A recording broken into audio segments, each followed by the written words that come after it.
প্রিয় দর্শক ও শ্রোতা মণ্ডলী, আসসালামু আলাইকুম ও আদাব। আপনারা দেখছেন ফেসবুক পেজ ও ইউটিউব চ্যানেল মানুষের কল্যাণে প্রতিদিন পত্রিকার সাপ্তাহিক লাইভ ভার্চুয়াল অনুষ্ঠান ব্যাংকিং সেবা বিষয়ক অনুষ্ঠান। আজ 21শে মার্চ 2022। এখন বাংলাদেশের সময় 9টা, ভারতের সময় রাত 8টা 30। অনুষ্ঠানটি ঢাকা বাংলাদেশ থেকে সরাসরি সম্প্রচারিত হচ্ছে। আপনারা দেখছেন মানুষের কল্যাণে প্রতিদিন পত্রিকার 37তম লাইভ অনুষ্ঠান। এই অনুষ্ঠানের সঞ্চালনায় যুক্ত আছি আমি তাসমিনা জেমেল ফ্লোরা। অনুষ্ঠানটির পরিকল্পনা ও সার্বিক নির্দেশনায় আছেন জনাব কবির নেওয়াজ রাজ এবং কারিগরি সহযোগিতা দিয়ে আমাদের সঙ্গে আছেন হাসানুর রহমান সুমন। প্রিয় উপস্থিতি, আপনারা কেমন আছেন? দেশ বা বিদেশের কোন এলাকা থেকে আমাদের অনুষ্ঠান দেখছেন একটু কমেন্টস করে আমাদেরকে জানান। আমি আলহামদুলিল্লাহ ভালো আছি। আমি ঢাকা বাংলাদেশ থেকে যুক্ত হয়েছি। আর কথা না বাড়িয়ে আমরা দর্শকের সাথে আমাদের অতিথিদের পরিচয় করে দিতে চাই। আমি একে একে সকলকে পরিচয় করে দিচ্ছি।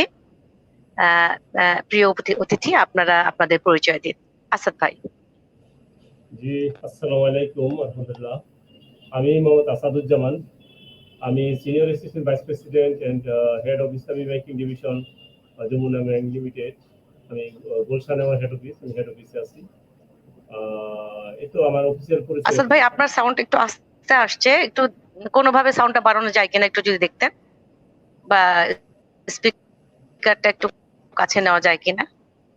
এখন কি ঠিক আছে? শোনা যাচ্ছে কিন্তু আস্তে শোনা যাচ্ছে। ধন্যবাদ আসাদ ভাই।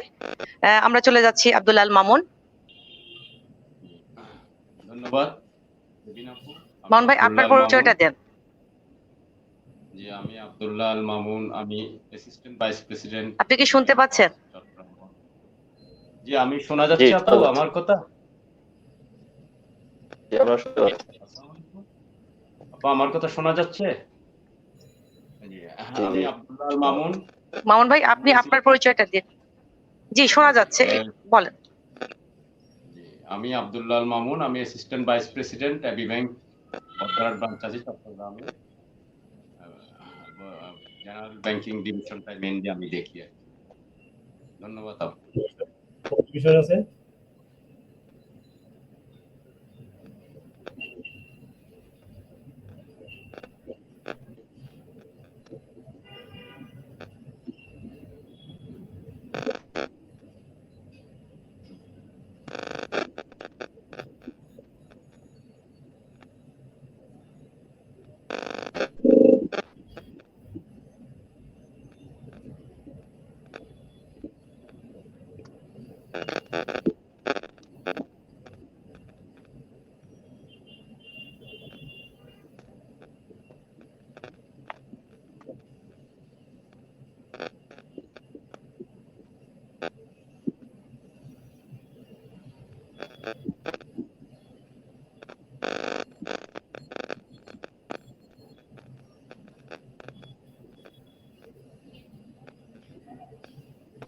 হ্যালো, আসসালামু আলাইকুম।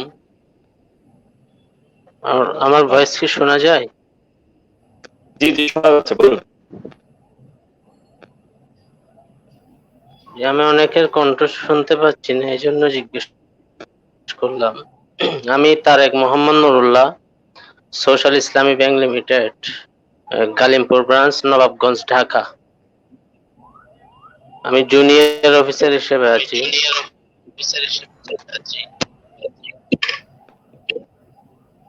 ধন্যবাদ। আমি সংযোগ থেকে বিচ্ছিন্ন হয়ে গিয়েছিলাম, নেটের সমস্যা চলছিল। আজকের অতিথি মাঝে দিয়ে আমাদের সঙ্গে যুক্ত হয়েছেন বলে আমি তাদের কাছে কৃতজ্ঞতা স্বীকার করছি। দেশ ও বিদেশের কাছে ও দূরে সকল দর্শক শ্রোতা ও বন্ধুরা যারা আমাদের আজকের অনুষ্ঠান দেখছেন, তাদেরকে আমি ধন্যবাদ জানাচ্ছি। এছাড়া যে সকল দর্শক এই মুহূর্তে ব্যস্ততার কারণে আমাদের অনুষ্ঠান তো হতে পারেননি, কিন্তু পরবর্তীতে আমাদের অনুষ্ঠান দেখবেন, তাদের জন্য অগ্রিম অভিনন্দন থাকলো। আপনারা আমাদের অনুষ্ঠানে লাইক কমেন্টস করবেন এবং শেয়ার দিয়ে আমাদেরকে উৎসাহিত করবেন। আমি আসাদ ভাইয়ের কাছে ফিরে যাব। আসাদ ভাই অনেক সিনিয়র পোস্টে আছেন। আমি চেষ্টা করছি ওনার কাছ থেকে আমরা যদি কোনো বিশেষ তথ্য পাই যেটা আমাদের উপকৃত করবে।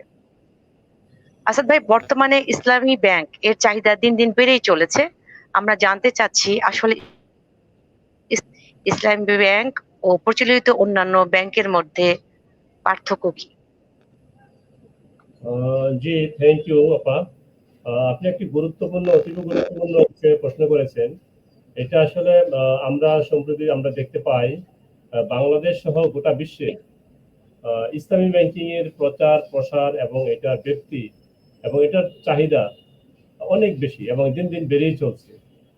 এটা আসলে আপনি এখানে যে প্রশ্ন করেছেন এটা আসলে দীর্ঘ একটি কথা, কারণ এখানে আমাদের অনেকগুলো কথা এখানে বলতে হবে যে আসলে প্রচলিত ব্যাংকিং ইসলামিক পার্থক্য কি বা দুটা কি জিনিস, ইসলামী ব্যাংকিং কি জিনিস, এটা আমাদের বলতে গেলে অনেক দীর্ঘ সময়ের বিষয়। তারপরও আমি সংক্ষিপ্ত আকারে কথা বলছি, সেটা হলো যে আমরা তো বুঝি যে প্রচলিত ব্যাংকিং মানে হলো যে এটা বেসড অন ইন্টারেস্ট, মানে সুদ নির্ভর একটি ব্যাংকিং প্রথা, যেটা নাকি যুগ যুগ ধরে চলে আসছে আমাদের দেশে এবং গোটা বিশ্বে। সেই প্রথাটার নাম হলো আমরা কনভেনশনাল ব্যাংকিং বা সুদ নির্ভর ব্যাংকিং, সুদী ব্যাংক বলে থাকি। তো এই সুদী ব্যাংকটা আসলে এটা মানব রচিত এবং মানুষেরই গড়া, মানুষের প্রয়োজনে আমরা জানি এগুলো করা হয়েছে মহাজন থেকে শুরু করে আস্তে আস্তে এটা প্রাতিষ্ঠানিক রূপ নিয়েছে এই কনভেনশনাল ব্যাংকিংটা। এই কনভেনশনাল ব্যাংকিং এর মূল কাজটা সেটা হলো যে যার কাছে সারপ্লাস মানি আছে ওই সারপ্লাস মানিটা সে এনে তারপরে যার কাছে নাকি মানি শর্ট আছে এবং ঘাটতি আছে ওখানে এটা বিনিয়োগ করা হয় বা সেখানে লোন দেওয়া হয়। এটা হলো বেসিক্যালি কনভেনশনাল ব্যাংকের একটি মূল কাজ, যে তারা সুদ নির্ভর ডিপোজিটে এনে থাকে এবং সেটা আবার বিনিয়োগ করে থাকে বা লোন দিয়ে থাকে সুদ ভিত্তিক। এটা হলো কনভেনশনাল ব্যাংকিং বলতে আমরা বুঝে থাকি। কিন্তু আমরা যদি বলি যে তাহলে ইসলামী ব্যাংক কি জিনিস, ইসলামী ব্যাংক কি জিনিস, এটা আমরা বুঝতে গেলে প্রথম সরি প্রথম আমাদের সরি প্রথম আমাদের বুঝতে হবে আসলে ইসলাম কি, তারপর ব্যাংকিং কি। ইসলাম তো আমরা জানি যে এটা কমপ্লিট কোড অফ লাইফ, যে ইসলাম হলো একটি পরিপূর্ণ জীবন ব্যবস্থার নাম। সূরা আলী ইমরান 19 নম্বর আয়াতে আল্লাহ পাক বলেছেন ইন্নাদ-দীনা ইনদাল্লাহিল ইসলাম, যে ইসলাম হলো আল্লাহর একমাত্র মনোনীত জীবন ব্যবস্থার নাম। তো এটা হলো ইসলামের পরিচয়। এছাড়া আমরা জানি যে ইসলামের ভিত্তি 5টি, যে রোজা, নামাজ, হজ, যাকাত, কালিমা আমরা এগুলো বলে থাকি, যে আমরা জানি যে 5টি ভিত্তি এগুলো হলো ইসলাম বলতে এগুলোকে মূলত বোঝায়। আর আসলে বেসিক্যালি ইসলাম মানে হলো আত্মসমর্পণ করা এবং মানুষ যখন কোন আল্লাহর কাছে বা তার রাসূলের জীবন চরিত্র এগুলো নিয়ে আত্মসমর্পণ করে, সেই আত্মসমর্পণ করার নাম হলো, মেনে নেওয়ার নাম হলো ইসলাম। আর ব্যাংকিং তাহলে কি? ব্যাংকিং আমরা তখন বুঝলাম যে যেহেতু ব্যাংকিং ইসলামী ব্যাংকিং, তারা সেখানে কনভেনশনাল ব্যাংকিং এর মতো সুদ নির্ভর ব্যাংকিং করে না। সেখানে যদি ইসলামী শরিয়াকে প্রতিটা কাজে কর্মে তারা এগুলোকে ফলো করে থাকে এবং তারা যে ডিপোজিটের বিষয়টা আমরা বললাম, কনভেনশনাল ব্যাংকে যেখানে সুদ নির্ভর করা হয়ে থাকে, সেখানে ইসলাম ব্যাংকিং এ তারা ইসলামী শরিয়া মোতাবেক, ইসলামী শরিয়া যে প্রোডাক্ট এবং যে রুলস এবং প্রসিডিউরস আছে সেই মোতাবেক তারা ডিপোজিট সংগ্রহ করে থাকে, আবার সেটা আবার ইসলামী শরিয়া মোতাবেক বিনিয়োগ করে থাকে। এটা আমরা যদি বলি তাহলে ইসলামী ব্যাংক কি জিনিস। ইসলামী ব্যাংকটা আমরা যদি দেখি যে সেনেগালের রাজধানী ঢাকারে একটি সংজ্ঞা গৃহীত হয়েছিল ওআইসির একটি সম্মেলনে। সেখানে বলা হয়েছে যে ইসলামী ইজ এ ফাইন্যান্সিয়াল ইনস্টিটিউশন, যেমন একটি ফাইন্যান্সিয়াল ইনস্টিটিউশন আমরা ইসলামী ব্যাংক বুঝবো, যেটা নাকি তার প্রতিটা কাজে প্রতিটা ট্রানজাকশনে সে সুদকে কি করবে, সে বেন্ডিং করবে, নিষেধ করবে এবং পরিহার করবে। এটা হলো প্রতিটা কাজে প্রতিটা ট্রানজাকশনে সে সুদকে পরিহার করবে এবং প্রতিটা কাজকর্মে সে কি করবে, প্রতি ট্রানজাকশনে সে ইসলামী শরিয়াকে ফলো করবে। এটা হলো ইসলামী যে অর্গানাইজেশন ওআইসি, সেই ওআইসি তে গৃহীত একটি সংজ্ঞা। এছাড়া আমরা মালয়েশিয়ারও একটি তাদের যে পার্লামেন্ট, সেখানে একটা সংজ্ঞা গৃহীত হয়েছিল যে একটা এমন একটি প্রতিষ্ঠান যেটা নাকি ইসলাম ভিত্তিক চলবে, শরিয়া ভিত্তিক চলবে, গুড ইন্টেনশন থাকবে, সেখানে শরিয়া নির্ভর এবং বিনিয়োগ ইনভেস্টমেন্ট এবং বিনিয়োগ হয়ে থাকবে, শরিয়া নির্ভর বিনিয়োগ হয়ে থাকবে, যেটা আমরা কনভেনশনালে লোন বেসিস বলি, সে লোন বেসিস না হয়ে সেটা ইনভেস্টমেন্ট হবে। এইরকম সমন্বয়ে যে ব্যাংকিংটা মূলত হয়ে থাকে সেটাকে আমরা ইসলামী ব্যাংকিং বুঝে থাকি। আবার এখন আরেকটা বিষয় হলো আপনি এটার এত চাহিদা কেন, এটার একটা বিষয় একটু আপনার কথায় আসছিল। তো চাহিদার একটা বিষয় হলো, দেখেন যে আমরা দেখতেছি যে লাস্ট ইয়ার পর্যন্ত আমরা যে একটা এটার হিসাব আছে, হিসাব অনুযায়ী দেখা গেল প্রায় 27% ব্যাংকিং করতেছে বা ফাইন্যান্সিয়াল ট্রানজাকশন করতেছিল ইসলামী ব্যাংকিং। গোটা ওয়ার্ল্ডে সরি গোটা ওয়ার্ল্ডে যদি আমরা দেখি তাহলে প্রায় 27% ইসলামী ব্যাংকিং এর ট্রানজাকশন আছে এবং তাদের আছে। আবার সেটা বাংলাদেশের প্রেক্ষাপটে দেখা যায় প্রায় 27 থেকে 28% এখন ইসলামী ব্যাংকিং এর আওতাধীন আছে ব্যাংকিং কার্যক্রম। এটা দেখা যায় আরো ইতিমধ্যে কিছু ব্যাংক দেখেন বাংলাদেশেও কিছু কনভেনশনাল ব্যাংক তারা নাকি কনভার্ট হয়েছে কনভেনশনাল ব্যাংক থেকে ইসলাম ব্যাংকিং এ। এটা আরো শোনা যায় মার্কেটে এমন অনেক আরোগুলো ব্যাংক আছে যারা নাকি কনভার্সনের পথ এগোচ্ছে। এটার বেশি কিছু কারণ আছে। কারণ দেখেন যে এটা একটা বিষয় হলো ধর্মীয় প্রভাব। এই ধর্মীয় প্রভাবের কারণে মানুষে মনে করে থাকে যে সুদ যেহেতু হারাম, তাহলে আমি হারাম কাজ আমি হারাম ট্রানজাকশন আমি করবো না, আমরা হারাম ট্রানজাকশন করবো না, আমি ইসলামী ব্যাংকিং আমার ডিপোজিট রাখবো। এইভাবে দেখা যায় ইসলামী ব্যাংকে ডিপোজিট অনেক বেড়ে থাকে। আবার আরো একটা বিষয় হলো যে আমরা দেখি যে ধরেন ইসলামী ব্যাংকিং এ যে আমরা ডিল বেসিস বিনিয়োগ গুলো করে থাকি। আমি এক্সাম্পল হিসেবে আপনাকে বলতে পারি, যেমন ধরেন যদি একটা কনভেনশনাল ব্যাংকের একটা লিমিট দেওয়া হয় একটা বিনিয়োগের 1 কোটি টাকা সিসি হাইপুতে, তো সেখানে ইসলামী ব্যাংক কি করবে, 1 কোটি টাকা লিমিট দিলে 1 কোটি টাকা কিন্তু একবার হয়তো ডিসবার্স করবে না, সে ডিল বেসিস করবে। ডিল বেসিস কেমন, কনভেনশনাল ব্যাংকে যদি 1 কোটি টাকা লিমিটের আন্ডারে আজকে বলে থাকে যে আমাকে আছে টাকা দরকার, 1 কোটি টাকা পুরো টাকা দিয়ে দিবে। পুরো টাকা দিয়ে দিলে দেখা যায় 1 বছর সময় থাকে, মেয়াদ থাকে। এই মেয়াদে টাকা যদি এটা আবার ব্যাংকে রিটার্ন না করা হয়, এটা হয়তো মেয়াদ সময় শেষে এটা ক্লাসিফাইড হয়ে যাবে একটা পর্যায়ে। আবার ইসলামী ব্যাংকিং এ যেহেতু একবারে 1 কোটি টাকা ডিসবার্স করা হয় না, বরং ডিল বেসিস করা। ডিল মানে আজকে হয়তো বললো ব্যবসায়ী যে আমি আজকে 10 লক্ষ টাকা আমি নেব, তো ইসলামী ব্যাংক কি করবে, 10 লক্ষ টাকা তাকে ক্যাশ টাকা বুঝিয়ে না দিয়ে 10 লক্ষ টাকা তাকে গোর্স তাকে মার্কেট থেকে কিনে তার কাছে সেল করবে, মানে অন প্রফিট বা প্রফিট সংযোগ আরোপ করে চার্জ করে তাকে এটা সেল করবে। এইভাবে হয়তো বা 1 কোটির আন্ডারে 10টা তাকে ডিল ক্রিয়েট হইতে পারে বা 10টা বিনিয়োগ হিসাব হইতে পারে।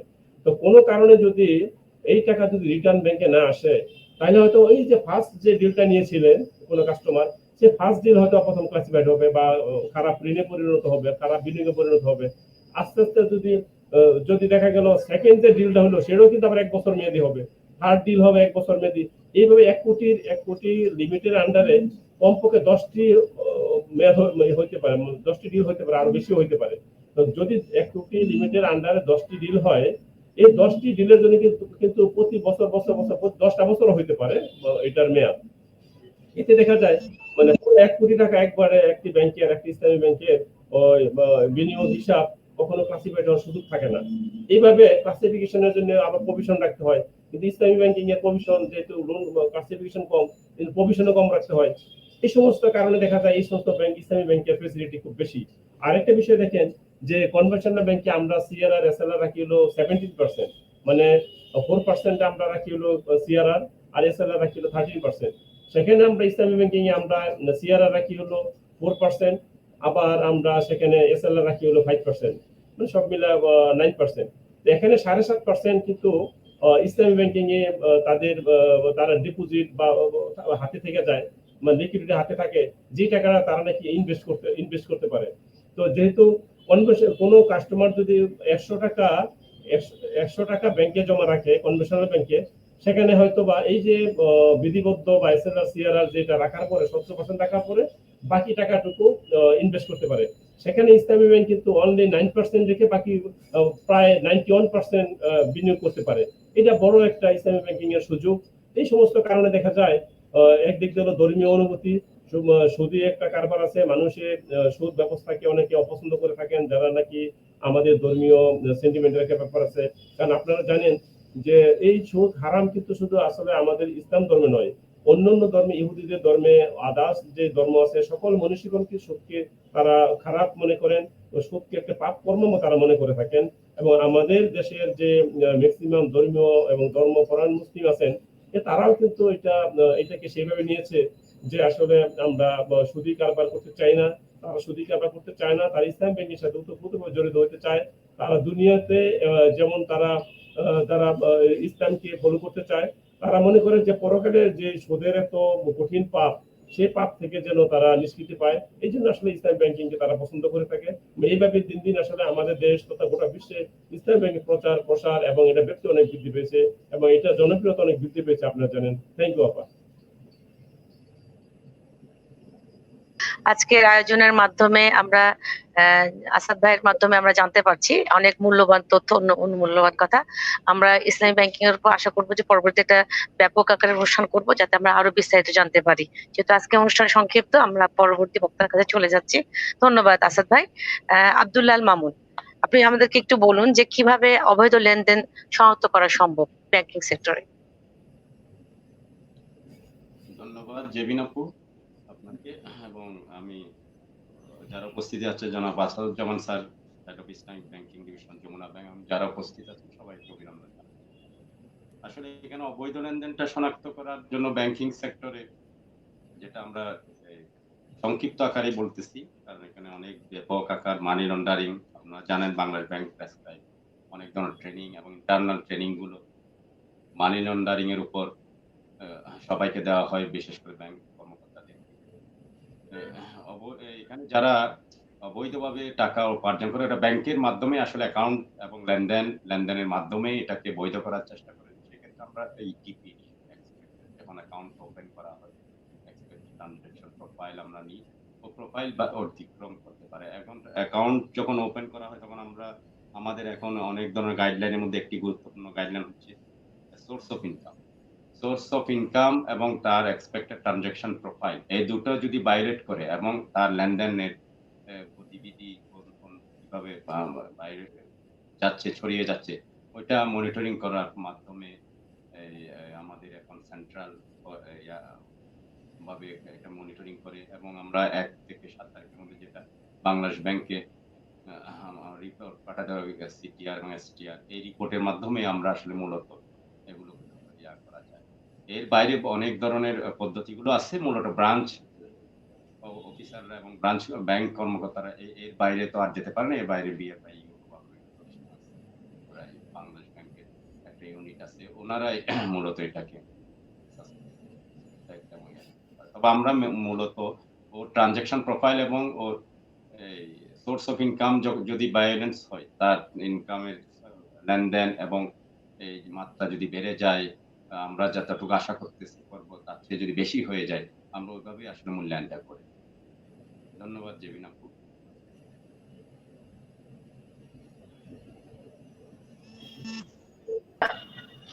চলে যাচ্ছি পরবর্তী প্রশ্নের জন্য সাদি ভাইয়ের কাছে। সাদি ভাই, আপনি শুনতে পাচ্ছেন?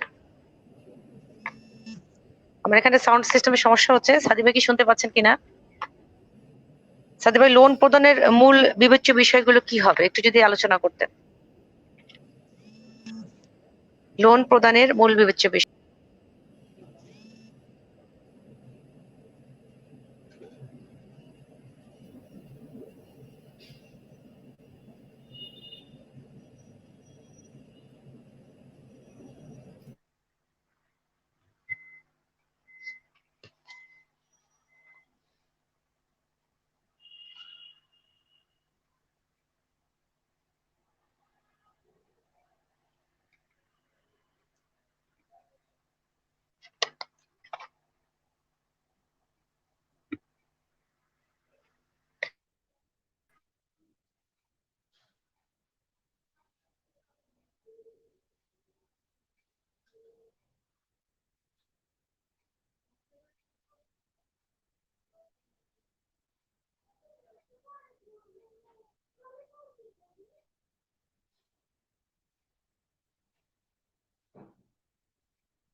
জি, ওনাকে তো শোনা যাচ্ছে না মনে হয়।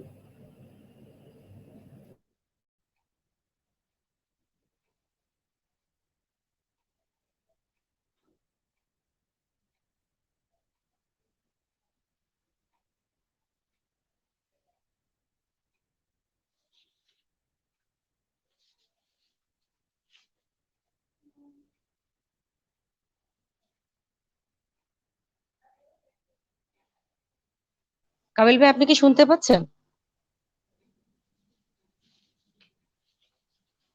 কাবিল ভাই, আপনি কি শুনতে পাচ্ছেন আমার কথা?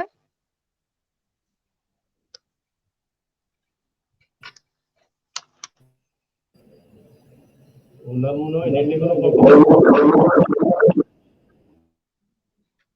আচ্ছা, যদি শুনতে পান তাহলে আমি পরবর্তী প্রশ্ন চলে যাব আব্দুল্লাহ আল মামুনের কাছে। কাবিল ভাইয়ের কথা যদি শেষ হয়ে থাকে, আমার শুনতে অসুবিধা হচ্ছে।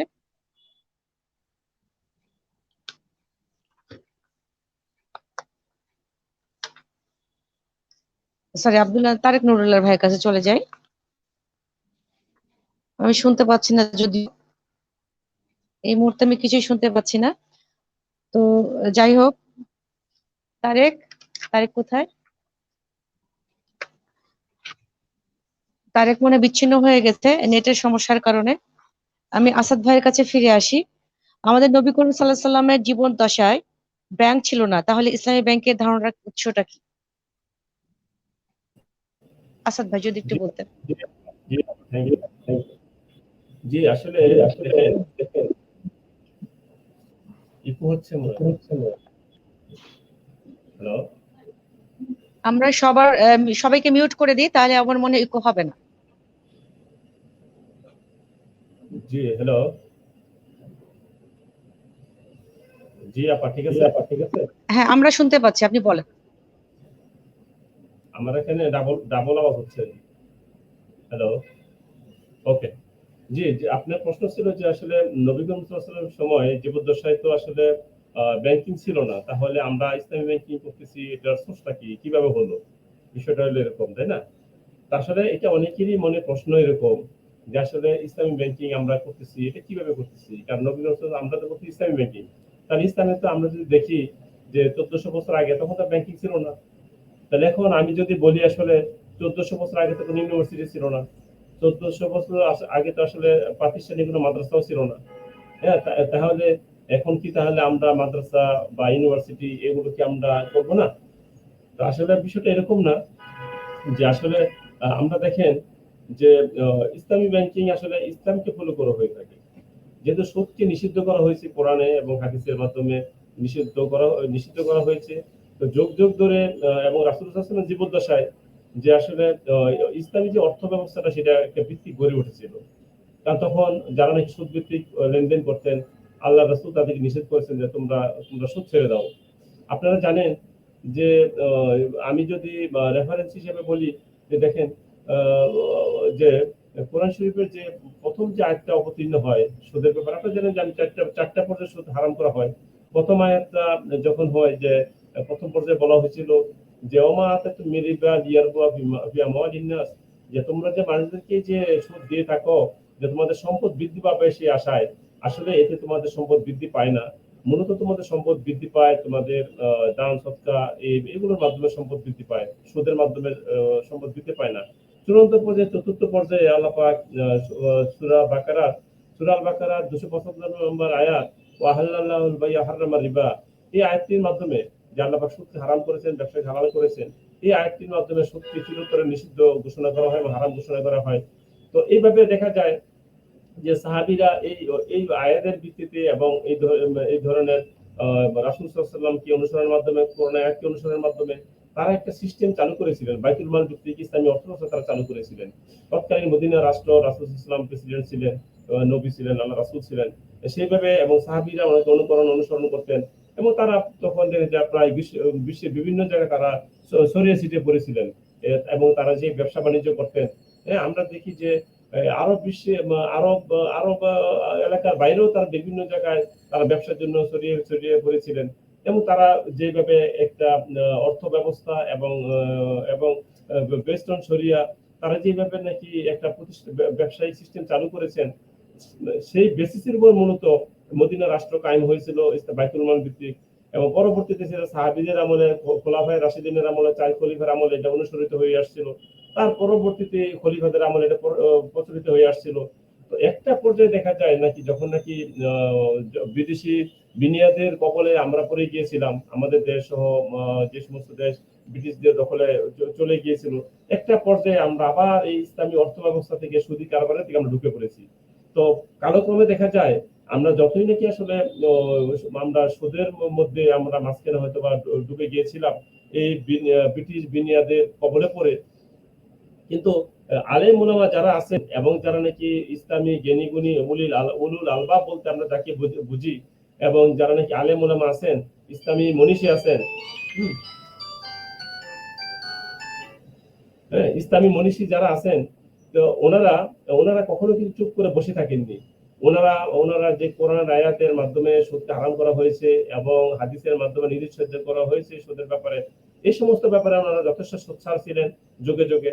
এবং সেই রাসূল সাল্লাল্লাহু আলাইহি ওয়াসাল্লামের সময়কার যে অর্থ ব্যবস্থা, সেই অর্থ ব্যবস্থা কিন্তু কালক্রমে কালক্রমে ওনারা দেখেন ওনারা কিন্তু অর্থ ব্যবস্থা নিয়ে আসছে। এবং তারই ধারাবাহিকতায় 1960 সালে দেখা যায় প্রথমে আপনার মিশরের মিট গামার ব্যাংক, ইসলামী ব্যাংক চালু হয়েছিল। পরবর্তীতে দেখা যায় বাংলাদেশে 1983 সালে ইসলামী ব্যাংক বাংলাদেশ লিমিটেড, ইসলামী ব্যাংক বাংলাদেশ লিমিটেড নামে আমাদের দেশে ইসলামী ব্যাংক প্রথমে চালু হয়। তার পরবর্তীতে এই পর্যন্ত দেখেন প্রায় 10টি ব্যাংক আমাদের দেশে ইসলামী ব্যাংক হিসেবে কাজ করতেছে। এইভাবে কালক্রমে ব্যক্তি থেকে ব্যক্তি কোরআন হাদিসের চর্চা হইতে হইতে হইতে রাসূল সাল্লাল্লাহু আলাইহি ওয়াসাল্লামের সময়কে যে অর্থ ব্যবস্থা, সেই অর্থ ব্যবস্থার উপর ভিত্তি করে মূলত আমাদের দেশে বর্তমানে ইসলাম ব্যাংকিং পরিচালিত হচ্ছে এবং সেভাবে গড়ে উঠেছে। যে এইভাবেই আমাদের আসলে যে রাসূল সাল্লাল্লাহু আলাইহি ওয়াসাল্লামের পরিচালিত যে অর্থ ব্যবস্থা, সেই অর্থ ব্যবস্থা থেকে অনুসরণ করে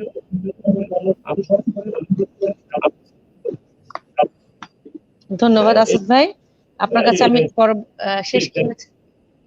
তাহলে আমরা পরবর্তীতে আবার আপনার কাছে ফিরে আসবো। আমরা তারেককে হারিয়ে ফেলেছিলাম, তারেক আবার যুক্ত হয়েছেন।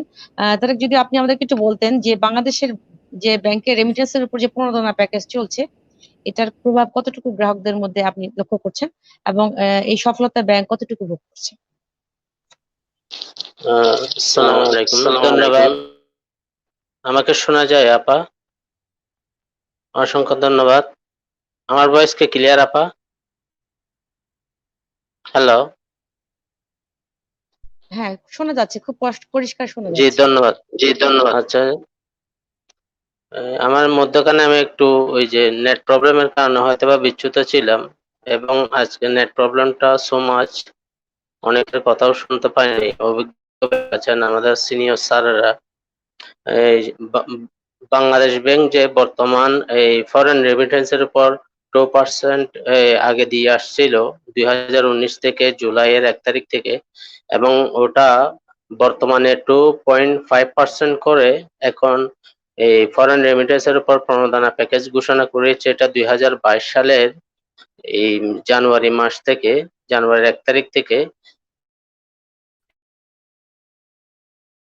ব্যাংকের যে ব্রাঞ্চে আছি, ওই ব্যাংকের ব্রাঞ্চে রেমিটেন্স অফিসার হিসাবে যেটা আমি পর্যবেক্ষণ করেছি, আগের তুলনায় বিগত বৎসরগুলোতে যে পরিমাণ রেমিটেন্স আমাদের মাঝে এসেছিল বাংলাদেশে, এই প্যান্ডেমিক সিচুয়েশনের মধ্যেও কিন্তু রেমিটেন্সের ফ্লোটা কমে নাই। বর্তমান বাংলাদেশ ব্যাংকের যে 2.5% প্রণোদনা ঘোষণার মাধ্যমে আমরা দেখতে পাচ্ছি এটা গ্রাহক যে অনেক সন্তুষ্টি অর্জন করেছে, তারাও অনেক হয়েছে, আবেগ আপ্লুত হয়ে এখন তাদের রেমিটেন্স পাঠানোর পরিমাণও বাড়িয়ে দিয়েছেন। গ্রাহক সন্তুষ্টিও বেড়ে গেল, যেটা বর্তমান ক্ষেত্রে রেমিটেন্স বাংলাদেশে আসার ক্ষেত্রে একটা অগ্রণী ভূমিকা পালন করছে। এই জন্য আমি এই বাংলাদেশ ব্যাংকে সকল ব্যাংকারদের পক্ষ থেকে আন্তরিক ধন্যবাদ এবং কৃতজ্ঞতা জ্ঞাপন করছি। সমস্ত গ্রাহকদের পক্ষ থেকেও কৃতজ্ঞতা জ্ঞাপন করছি। আমরা দেখতে পাচ্ছি আসলে এটা বিশাল একটা বিষয়, এত লম্বা এই বিষয়গুলো এই সংক্ষিপ্ত পরিসরে আলোচনা করা সম্ভব না। তারপরেও দু একটি কথা না বললে নয়। যেখানে আমি আগে রেমিটেন্স প্রদান করতাম দৈনিক 20 থেকে 25টা, এখন বর্তমানে ওটা পরিমাণ দাঁড়িয়েছে 40 থেকে 45টার মধ্যে দৈনিক। এবং এমনও দেখা যায় যারা আগে বিভিন্ন অবৈধভাবে টাকা আনাইতো, হুন্ডি, যেটা বর্তমান অর্থনৈতিক ক্ষেত্রে ধ্বংসের কারণ, যে আমরা হুন্ডি বলি বা বিভিন্ন মাধ্যম আছে যেগুলো আসলে রাজস্ব ফাঁকি দেয় বাংলাদেশ সরকারের, ওই জিনিসগুলো থেকে তারা ফিরে এসেছে এই 2.5% প্রণোদনা প্যাকেজের মাধ্যমে। আর আমরা দেখা যায় এখানে ব্যাংকের মধ্যে গ্রাহকের পরিধিও বেড়ে গেল। আগে যারা বিভিন্ন মাধ্যমে বিকাশ বা বিভিন্ন এজেন্ট যেগুলো অবৈধভাবে হুন্ডির মাধ্যমে ফরেন রেমিটেন্স বাংলাদেশে আসতো, তারা ওখান থেকে ফিরে এসেছে, তারা এখন ব্যাংকিং মুখী হয়ে পড়েছে দিন দিন। এই ক্ষেত্রে 2.5% প্রণোদনা অগ্রণী ভূমিকা পালন করছে বাংলাদেশের মধ্যে ফরেন রেমিটেন্স আনয়নের ক্ষেত্রে। ধন্যবাদ। আসসালামু আলাইকুম। ওয়ালাইকুম। ওয়ালাইকুম আসসালাম। অনেক ধন্যবাদ। আমরা অনেক মূল্যবান তথ্য পাচ্ছি। আমরা আসলে আজকের যে অনুষ্ঠান এবং আমরা আরো পরবর্তীতে আরো কিছু অনুষ্ঠান রাখবো শুধুমাত্র আমাদের গ্রাহক বান্ধব অনুষ্ঠান হিসেবে। কারণ আমরা যেহেতু ব্যাংক, আমরা তো মনে করছি এগুলো খুব সাধারণ কোশ্চেন বা অ্যান্সার, কিন্তু যারা গ্রাহক তারা কিন্তু অনেক বিষয়ে একটু কম জানবে, এটা খুব স্বাভাবিক। তাদেরকে সহযোগিতা করার উদ্দেশ্যেই আমরা এই অনুষ্ঠানগুলো চলমান রাখবো। আজকে এমন একটা চমৎকার অনুষ্ঠান আয়োজন করার জন্য আমরা ধন্যবাদ জানাচ্ছি মানুষের কল্যাণে প্রতিদিন পত্রিকার কর্তৃপক্ষকে এবং আমাদেরকে অংশগ্রহণের সুযোগ করার জন্য অসংখ্য ধন্যবাদ আপনাদের। প্রিয় দর্শক, আশা করছি অনুষ্ঠানটি শেষ মুহূর্ত পর্যন্ত আপনারা আমাদের পাশে থাকবেন। কমেন্টস করে অতিথিদের কোনো প্রশ্ন যদি করতে চান জানাবেন, এবং আমরা আশা করছি আপনারা সবাই সুস্থ ও নিরাপদ থাকবেন। সবার জন্য শুভকামনা রইল। আমরা চলে যাচ্ছি আব্দুল্লাহ আল মামুনের কাছে। মারা যাওয়ার পরে নমিনি কিভাবে টাকা উত্তোলন করবে, আপনি যদি একটু নির্দেশনা দিতেন আমাদের।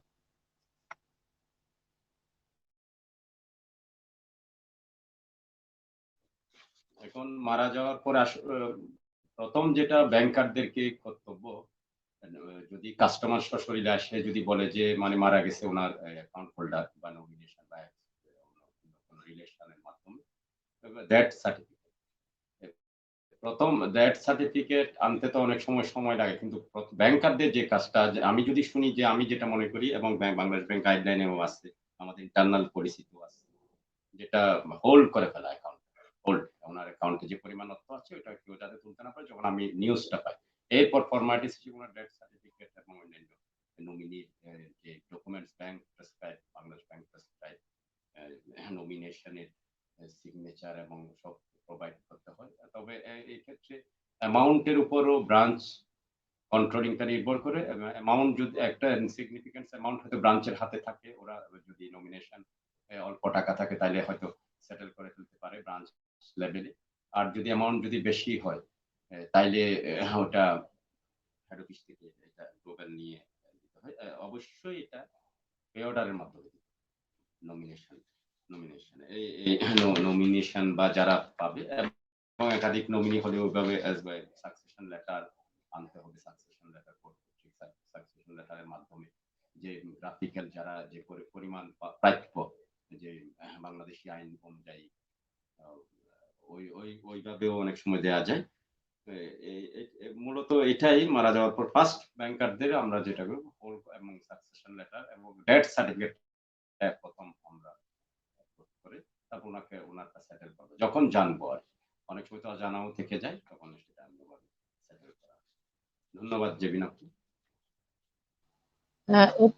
উপস্থিতি যারা আমাদের অনুষ্ঠান দেখছেন, আপনাদের আমাদের অনুষ্ঠান দেখতে বা শুনতে কোনো সমস্যা হলে অবশ্যই কমেন্টস করে জানাবেন। আপনাদের জন্য আজকের আমাদের এই অনুষ্ঠান, আমাদেরকে ছেড়ে যাবেন না। আমরা চলে যাচ্ছি পরবর্তী প্রশ্নের জন্য সাদি ভাইয়ের কাছে। সাদি ভাই, রেমিটেন্স পেতে ব্যাংক অ্যাকাউন্ট হিসাব থাকা বাধ্যতামূলক কিনা, এবং রেমিটেন্স পেতে কি কি ধরনের তথ্য ও ডকুমেন্টস আমাদের প্রয়োজন হয়?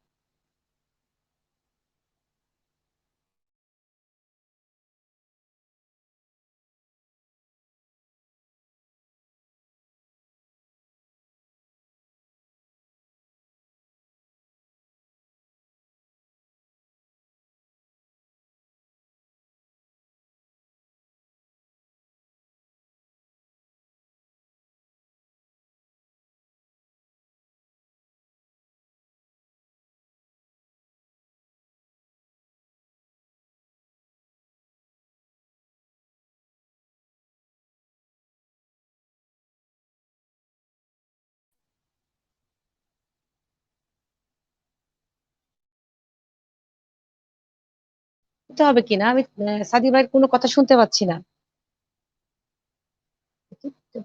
শুনতে পাচ্ছি কিনা?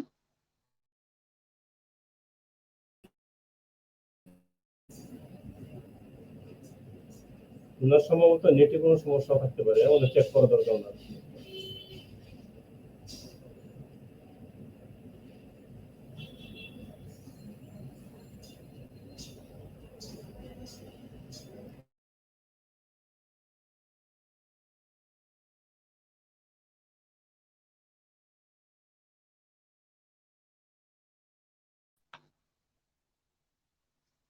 আমি অবশ্য সাদি ভাইয়ের কথা শুনতে পাইনি, কথা কি শেষ হয়েছে?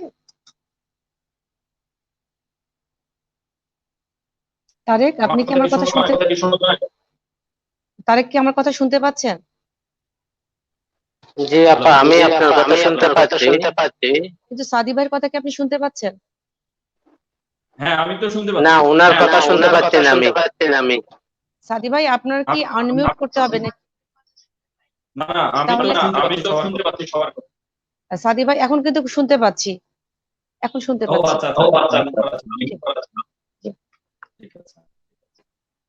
আচ্ছা, তাহলে আপনার প্রশ্নটা বুঝাই এবার। সেটা হচ্ছে যখন রেমিটেন্স প্রদান করা হয় কোনো গ্রাহককে, তখন আসলে আমরা কোন কোন বিষয়গুলোকে গুরুত্ব দিয়ে থাকি। সেটা হচ্ছে প্রথমত হচ্ছে যিনি রেমিটেন্স গ্রহীতা বা যিনি রেমিটেন্স নিবেন, তিনি ব্যক্তি কিনা যিনি টাকা নিতে, হ্যাঁ, এইটা আইডেন্টিফাই করার জন্য প্রথমত হচ্ছে আমরা ভোটার আইডি কার্ডে তার নাম এবং যে তথ্য উপস্থাপন করছে সেটা সঠিক কিনা, এবং ভোটার আইডি কার্ডে তিনি সঠিক ভোটার আইডি কার্ড দাবি কিনা, এটা করার জন্য বিভিন্ন ব্যাংকে রয়েছে ইলেকশন কমিশনের ওয়েবসাইট ভিত্তিক সুবিধা দেওয়া রয়েছে। সেখানে সহজে ভেরিফাই করা যায়। আমরা যারা ব্যাংকিং খাতে আছে আমরা সবাই জানি সেটা, যে ওখানে গিয়ে ভেরিফাই করি যে উনি আসলে সঠিক ব্যক্তি কিনা। তারপর ওনার কিছু তথ্য ওখানে দিতে হয়।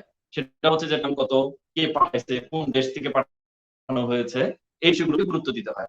তারপর যে বিষয়গুলো থাকে, যদি তার ব্যাংকের অ্যাকাউন্ট থাকে তাহলে কিন্তু আমাদের এত দূর পর্যন্ত না গেলেও চলে, কারণ হচ্ছে একজন ব্যাংক অ্যাকাউন্ট হোল্ডারের সমস্ত তথ্য তো একটা ব্যাংকে এমনিতেই থাকে। তখন কিন্তু আমরা কিন্তু মোটামুটি সিকিউর থাকি যে তাকে নিয়ে তো চিন্তা করতে হয় না। কিন্তু যদি কোনো ব্যাংক অ্যাকাউন্ট নেই কিন্তু রেমিটেন্স টাকা আসছে, পিন নাম্বারে টাকা আসছে, তখন কিন্তু আমাদের এই বিষয়গুলোকে গুরুত্ব দিতে হয়। এগুলো যাচাই শেষে যে অনেকগুলো কোম্পানির মাধ্যমে টাকা আসে বিদেশে রেমিটেন্স থেকে, আমরা সবাই জানি রিয়া হতে পারে, মানিগ্রাম হতে পারে, ওয়েস্টার্ন ইউনিয়ন হতে পারে, এরকম বহু কোম্পানি রয়েছে। এবং প্রত্যেকটা কোম্পানি কিন্তু আলাদা আলাদা ওয়েবসাইট বেস আমাদেরকে টাকাটা পে আউট করতে হয়। তারপর হচ্ছে যে যে ব্যাংকে আমরা চাকরি করি ওই ব্যাংকের নিজস্ব সিস্টেম আছে, ওই সিস্টেমের মধ্যে দিয়ে হচ্ছে টাকাটা শেষ পর্যন্ত আমরা পে আউট করে গ্রাহকের হাতে পৌঁছে দেই।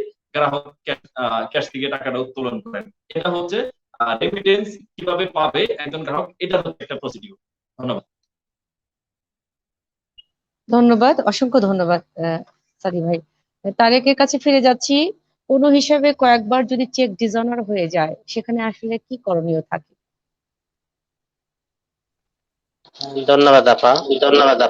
কোনো অ্যাকাউন্টে যদি বারবার চেকটা ডিজনার হয়, তাহলে আমাদের যেটা করণীয় সেটা হচ্ছে ওই অ্যাকাউন্টটা নিরীক্ষা করে দেখতে হবে। এই নিরীক্ষা করার পর যদি আমাদের কোনো কিছু মনে হয় যে এই অ্যাকাউন্টের মানে অসংলগ্ন বা অপ্রত্যাশিত কিছু দেখতে পাচ্ছি, তখন আমরা ওই অ্যাকাউন্টটার ওই যে লেনদেনের যে চেকটা ডিজনার হচ্ছে বারবার, তা এসটিআর করে দিব। মানে আমাদের মধ্যে যদি ওই চেক ডিজনার হয়, ওটা নিরীক্ষা করে বারবার হিসাবে যাবতীয় তথ্যাদি ওটা আমরা এসটিআর করে দিব আপা। ধন্যবাদ।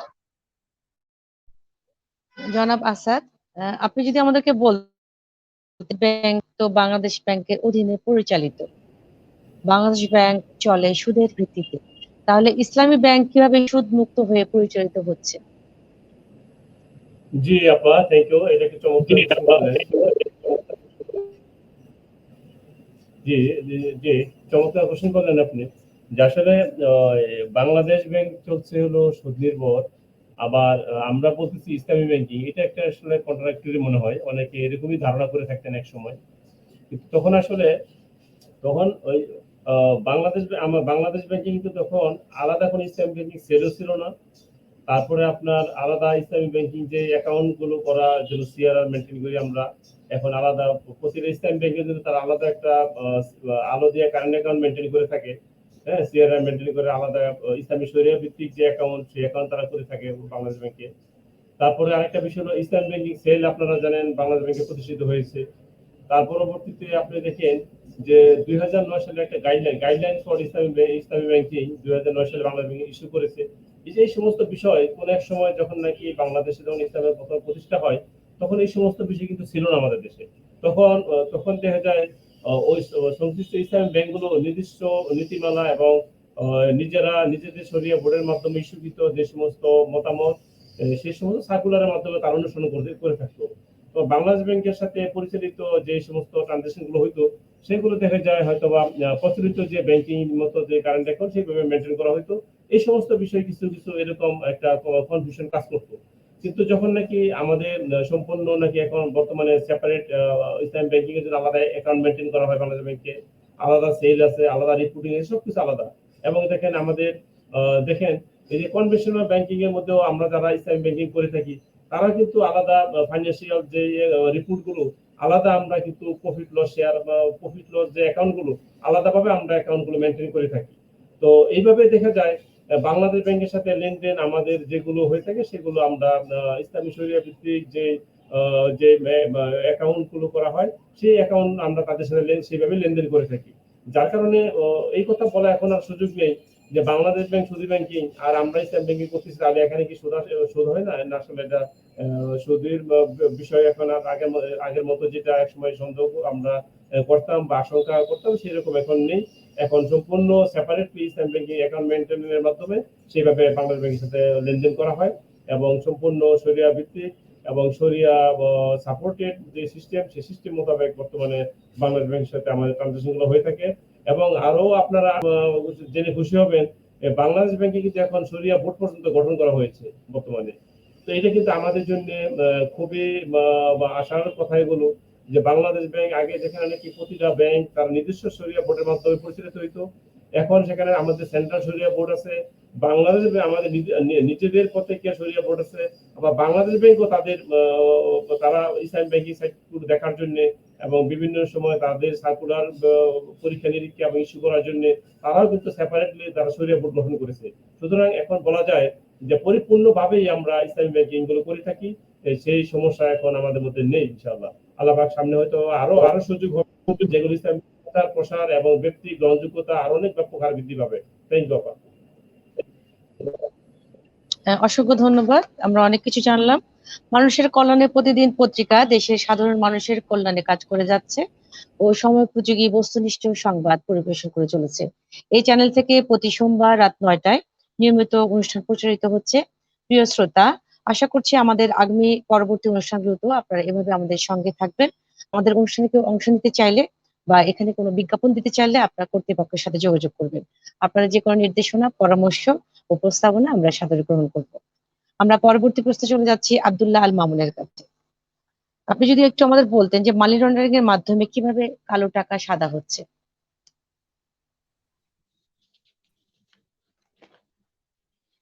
ধন্যবাদ জেবিন আপু। আসলে মানি লন্ডারিংটা তো কিছুক্ষণ আগেও অবশ্য আলোচনা হয়েছিল আমার মনে হচ্ছে। যাই হোক, মানি লন্ডারিং কেসটা বিশাল, এটার পরিধিটা অনেকটাই বড়। আমি সংক্ষিপ্ত আকারে বলবো। সংক্ষিপ্ত যদি বলি, অবৈধ লেনদেন দেখা যাচ্ছে যে অনেকেই ব্যাংকে অ্যাকাউন্ট খুলছে। এখন ব্যাংকাররাও আমাদের যেহেতু প্রাইভেট ব্যাংক এখন অ্যাকাউন্ট খুলতে হয় এবং বিভিন্ন গাইডলাইন ফলো করতে হয়। তো গাইডলাইনের মধ্যে যদি এক্সপেক্টেড ট্রানজাকশন প্রোফাইল যেটা আছে, আমি এই প্রশ্নটা আগে হয়েছিল, ওই প্রোফাইলের বাইরে যদি কোনো গ্রাহক লেনদেন করে থাকে অথবা তার এই সোর্স অফ ইনকাম, আমরা সোর্স অফ যখন অ্যাকাউন্ট ওপেন করা হয় তার সোর্স অফ ইনকাম নেওয়া বাধ্যতামূলক। এখন নেওয়ার পর দেখা যাচ্ছে সে আউটস্ট্যান্ডিং একটা লেনদেন করে ফেলল। ওই লেনদেনটাই আসলে সে কোত্থেকে টাকাটা পাইছে এবং কেন কিভাবে, তখন এটা ব্যাংক করতে পারে, ওইটা মানি লন্ডারিং। এর বাইরে এক থেকে আমরা যে রিপোর্ট করি সিটিআর রিপোর্ট, এসটিআর রিপোর্টের মাধ্যমেও আমরা এটা সাসপেক্ট করে ক্ষেত্রে এটা। কিন্তু কালো টাকা যেটা সাদা করা হচ্ছে এটা আসলে ব্যাংকিং লেনদেনের মাধ্যমে যে হচ্ছে তা না, বিভিন্ন ওয়েতে ওরা কালো টাকা সাদা করতেছে। যেমন এখন তো জায়গা জমি কিনতেছে, ব্যাংকে যে টাকা রাখতেছে তা না, অনেকে বিভিন্ন বিজনেসের মাধ্যমে ইনভেস্ট করতেছে বা জমির ব্যবসাটা একটু বেড়ে গেছে। আপনারা জানেন জমির মিডিয়ার কারণে জমির ক্রয় ক্ষমতা, দাম এগুলো বেড়ে গেছে। ওইভাবেও কিন্তু মানি লন্ডারিং হচ্ছে। ওইখানেও কিন্তু দেখা যাচ্ছে কেউ জায়গা জমি কিনে ফেলছে অবৈধ টাকা দিয়ে, ওগুলো আবার বিক্রি করে দিচ্ছে এবং ওগুলো দিয়ে করা হচ্ছে। বিভিন্ন ধরনের আবার ব্যবসায়িক সিন্ডিকেটের মাধ্যমেও মানি লন্ডারিং হচ্ছে। তো ব্যাংকিং সেক্টরে এর মধ্যে আমরা এতটুকুই এক্সপেক্টেড ট্রানজাকশন প্রোফাইল সিটিআরএসটার মধ্যে নিয়ন্ত্রণ করতে পারি, যদিও বিচ্ছিন্ন কিছু ছাড়া, কিন্তু অন্যভাবেও মানি লন্ডারিং হচ্ছে। ধন্যবাদ।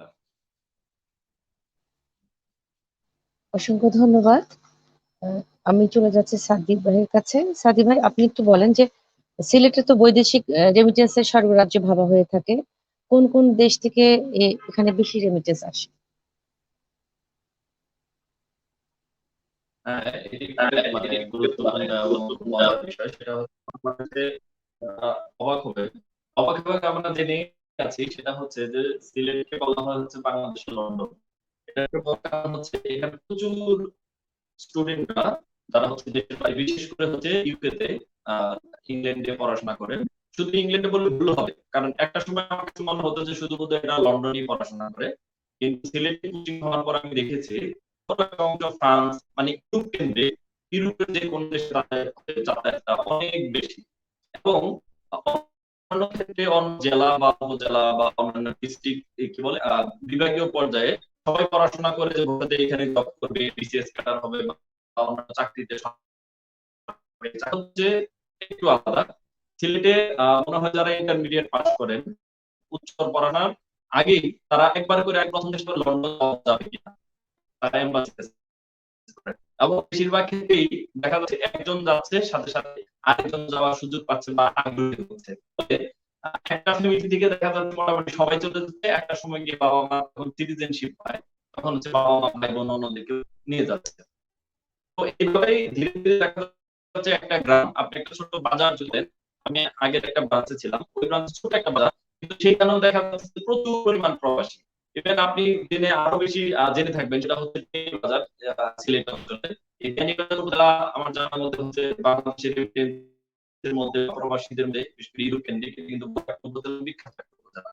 প্রত্যেক বাড়ি বাড়ি হয়তো বা না পেলেও অন্তত এমন হয়তো বা গ্রাম পাওয়া যাবে না যেখান থেকে তারা বাইরে যাবে। তবে হ্যাঁ, আহ, এই কথাটা শুধু লন্ডন বা ইউরোপকে না, আমি এমন কিছু দেশের নাম দিয়েছি রেমিটেন্স দিতে গিয়ে, সেটা হচ্ছে যে আহ, বেলিজ বা এরকম আর কিছু দেশ, আফ্রিকান দেশ, যে যে জায়গাগুলো দেশের নাম হয়তো আমরা খুব কম শুনেছি, কিন্তু এখানে এসে দেখা গেল দেশের বাইরে তাদেরকে যেতেই হবে। বাইরে গিয়ে মানে এখানে না, বাইরে তাকে যেতেই হবে, সেটা ইউরোপ হোক, সেটা আফ্রিকা হোক বা যে কোনো জায়গায় হোক। এটা কিন্তু একটা ভালো দিক, এটা একটা ভালো দিক এই কারণে যে যাচ্ছে তা কিন্তু নিজের জন্য কিন্তু টাকা পাঠাচ্ছে, এবং সেই টাকাটার একটা অংশ কিন্তু বাংলাদেশ সরকার পাচ্ছে হিসাবে। আমরা যে রাজস্ব বলি বা যে উন্নয়নের যে জায়গাগুলো বলি, সেটা পাচ্ছে।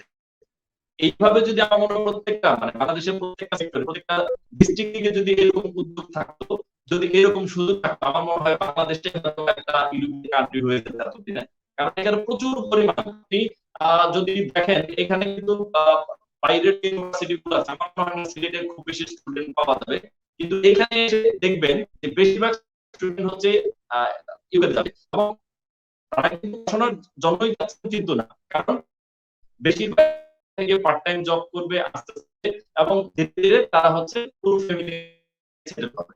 এবং এখানে অনেক ছোটরা আছে, কিন্তু এখানে কিন্তু লোকজন নেই, কারণ কি ওনারা কিন্তু চলে গেছেন অলরেডি বাইরে, সুন্দর বাড়ি করা আছে কিন্তু এখানে। এই জন্য বলি যে সিলেট যদি রেমিটেন্সের স্বর্গরাজ্য থাকে, এটাকে ফলো করা আমার মনে হয় অন্যান্য ডিস্ট্রিক্ট যদি ফলো করে, বাংলাদেশের জন্য কিন্তু বড় কারণ হবে।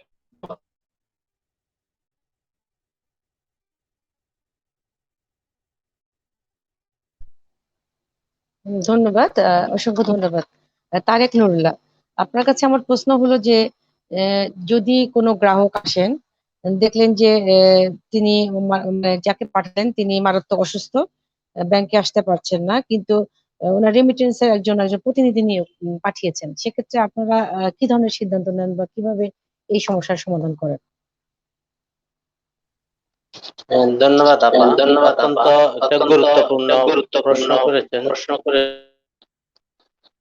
প্রথমত যেটা নিয়ম সেটা হচ্ছে আসলে বেনিফিশিয়ারি ব্যতীত এই কোনো আদার্স পার্সনকে রেমিটেন্স দেওয়াটা উচিত না। তারপরেও আবার কিছু কিছু মুভমেন্টের সিচুয়েশন আমাদের পরিলক্ষিত করতে হবে। এই যে যেটা আপনি একটা জিনিস এই উত্থাপন করলেন, মারাত্মক অসুস্থতা, তো মানবিক দিক দিয়ে যদি বিবেচনা করি, আমাদের কাজ করতে হবে ফেথ উইদাউট নেগলিজেন্স। আমরা এক্ষেত্রে এই ওনার কনসার্ন নিব যদি সম্ভব হয় ফোনে, অথবা আমি আমার একটা পার্সোনাল অভিজ্ঞতা বলি। আমার একটা এই কেস আসলো, এক গ্রাহক উনি অ্যাক্সিডেন্ট করলো, এটা একটু বলার পেছনে কারণ হলে জিনিসটা একটু ক্লিয়ার করতে সুবিধা হবে। ওনার একটা পা ভেঙে গেল, উনি ব্যাংকে আসতে পারতেছেন না, বাট উনি আমাদের রেগুলার ক্লায়েন্ট। তো উনি ওনার ভাইকে পাঠালো। তো এক্ষেত্রে আমি যেটা করেছি, আমি করলাম কি রেমিটেন্সটা মেন ওয়েবসাইট থেকে ট্রানজেকশন করে ওই কাগজগুলো ওনার ভাইকে দিয়ে দিলাম। ওনার ভাই ওই বেনিফিশিয়ারির কাছে নিয়ে গেল বাসায়। উনি বাসায় নিয়ে যাওয়ার পর ওনার সাইন নিয়ে এসে আমি আবার ওই সাইনটা ওনার অতীতে যে রেমিটেন্স গুলো নিয়েছিলেন সব কাগজ বের করে আইডি কার্ড দেখে ওনার সাইনটা ভেরিফাই করে ওনাকে দেন আমি টাকাটা পেমেন্ট করি। আবার এমনও হতে পারে আমরা যদি গ্রাহক সন্তুষ্টি অর্জনের জন্য বা ব্যাংকের বিজনেস ডেভেলপমেন্ট করার জন্য আমাদের গ্রাহক সেবার কোনো মানে বিভিন্ন ওয়ে আছে। আমরা এমনও হতে পারে আমাদের নিজেও গিয়ে আমি কোনো সময় ক্লায়েন্টের বাসায় গিয়ে রেমিটেন্সটা দিয়ে আসছি। এক্ষেত্রে হয় কি ব্যাংকিং সেবা সামনে অনেক দূরে গিয়ে যায়, আমাদের নিজের বিজনেস ডেভেলপমেন্ট হয়, গ্রাহক সন্তুষ্ট অর্জনের ক্ষেত্রে একটা উল্লেখযোগ্য ভূমিকা পালন করে। আসলে সিচুয়েশন মেনটেন করে কোন অবস্থায় কি সার্ভিসটা দিতে হয়, এটা এই অল্প পরিসরে এত দীর্ঘ আলোচনা করা মোটেও সম্ভব না। তবে আমি আমার এক্সপেরিয়েন্সটা শেয়ার করলাম। তবে আমাদের কাজ করতে হবে এক কথায় ফেথ উইদাউট নেগলিজেন্স। এটাই। ধন্যবাদ আপা। ধন্যবাদ। আসলে এর সঙ্গে আরেকটা প্রশ্ন এসে যাচ্ছে, যদি কোনো গ্রাহক সুস্থ আছেন কিন্তু কোনো ভ্যালিড ডকুমেন্টস আনতে কোনো কারণে পারেননি, সেক্ষেত্রে রেমিটেন্সটা আপনারা কিভাবে দিবেন বা গ্রাহক এখানে করণীয় কি? ও আচ্ছা, হ্যাঁ, এটাও একটা সুন্দর প্রশ্ন করেছেন আপা। এক্ষেত্রে এই যদি কোনো গ্রাহক বলে হয়তো বা তাড়াহুড়ার মধ্যে চলে আসে, ওনার এনআইডি পাসপোর্ট বা ভ্যালিড কোনো ডকুমেন্ট আনতে ভুলে গিয়েছেন, এক্ষেত্রে আমরা তাকে সার্ভিসটা এনশিওর করতে পারি। আমি যেটা করি ওনাকে প্রশ্ন করি আপনার এই অ্যান্ড্রয়েড সেট যেহেতু আছে আপনার, ওখানে আপনার এনআইডির কোনো ছবি তোলা আছে কিনা। তখন যদি বলে হ্যাঁ আমার ছবি তোলা আছে, তাহলে আমরা করি কি ওই এনআইডি দেখে, যেহেতু প্রত্যেকটা ব্যাংকে বাংলাদেশ ইলেকশন নির্বাচন কমিশনের সার্ভার দেওয়া আছে, আমরা ওই এনআইডি নাম্বার আর ওনার ডেট অফ বার্থটা নিয়ে ওই ইলেকশন কমিশনের সার্ভারে ঢুকে ওনার এনআইডিটা ভেরিফাই করে বের করে দিতে পারি। বের করে নিয়ে আমরা ওনাকে ওনার ওই বেনিফিশিয়ারিকে রেমিটেন্সটা প্রদান করে ওনার সার্ভিসটা এনশিওর করে এবং ওনার সন্তুষ্টিও এবং আস্থা অর্জন করতে পারে। ধন্যবাদ আপা।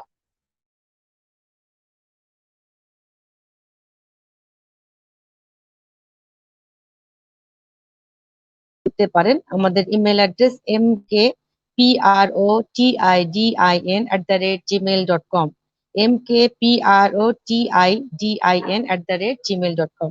আপনাদের পাঠানোর তথ্যের বস্তুনিষ্ঠতা যাচাই করে আমরা প্রকাশ করব আমাদের সংবাদ। আমি পরবর্তী প্রশ্নে চলে যাচ্ছি জনাব আসাদের কাছে। খুব সাধারণ একটা কমন প্রশ্ন মানুষের মনের মধ্যে জেগে আছে, সেটাই আমি আজকে পড়ব, যে বিনিয়োগ গ্রহীতার লোকসান হলে ইসলামী ব্যাংক লোকসান বহন না করে প্রতারণা করছে, এই বিষয়ে যদি আপনি আমাদের কিছু বলতেন, এর কারণটা কি? জি, থ্যাংক ইউ। চমৎকার একটি কোশ্চেন করলেন। আমাদের অনেকের মধ্যেই এরকম একটা ধারণা কাজ করে, বা অনেকেই যারা নাকি আসলে যারা নাকি ইসলাম ব্যাংকিং এরকম স্টাডি করা নাই বা এরকম হয়তো এখনো আমরা নলেজ অর্জন যারা করতে পারি নাই, তারা অনেক সময় এরকম কোশ্চেন করে থাকি যে ইসলাম ব্যাংক কি সুদ আপনাদের ব্যাংক লস বিয়ার করে না, কারণ কি? এরকম একটা আমরা বলে থাকি লস বিয়ার করে না, তাহলে কি প্রতারণা করতেছে, তারা ইসলাম ব্যাংকিং করছে কিভাবে? ইসলাম ব্যাংকিং করে বলতেছে, ইসলাম ব্যাংকিং করে অথচ তারা লস বিয়ার করে না, তাহলে কি আমার ইসলাম ব্যাংকিং হলো? এরকম বিভিন্ন ভাবে তারা বলে থাকে যে গুড়ায় খাওয়া হয়, সেই এরকম বিভিন্ন কথা বলা হয়ে থাকে। আসলে বিষয়টা খেয়াল করেন যে আসলে ইসলামী ব্যাংক যে বিনিয়োগ করে থাকে, এটা মুড হলো তিনটি মুড আমরা বলতে পারি, সাধারণত তিনটি মুড। আমরা যদি মুডগুলো খেয়াল করি, আমরা একটু খেয়াল করবো যে ইসলামী ব্যাংকগুলো বিনিয়োগ পদ্ধতি বা মেকানিজম, এটা হলো তিনটা পদ্ধতি। পদ্ধতির এক নম্বর পদ্ধতি কি? এক নম্বর হলো বাই মেকানিজম। বাই মেকানিজম মানে হলো বাইং এন্ড সেলিং মোড।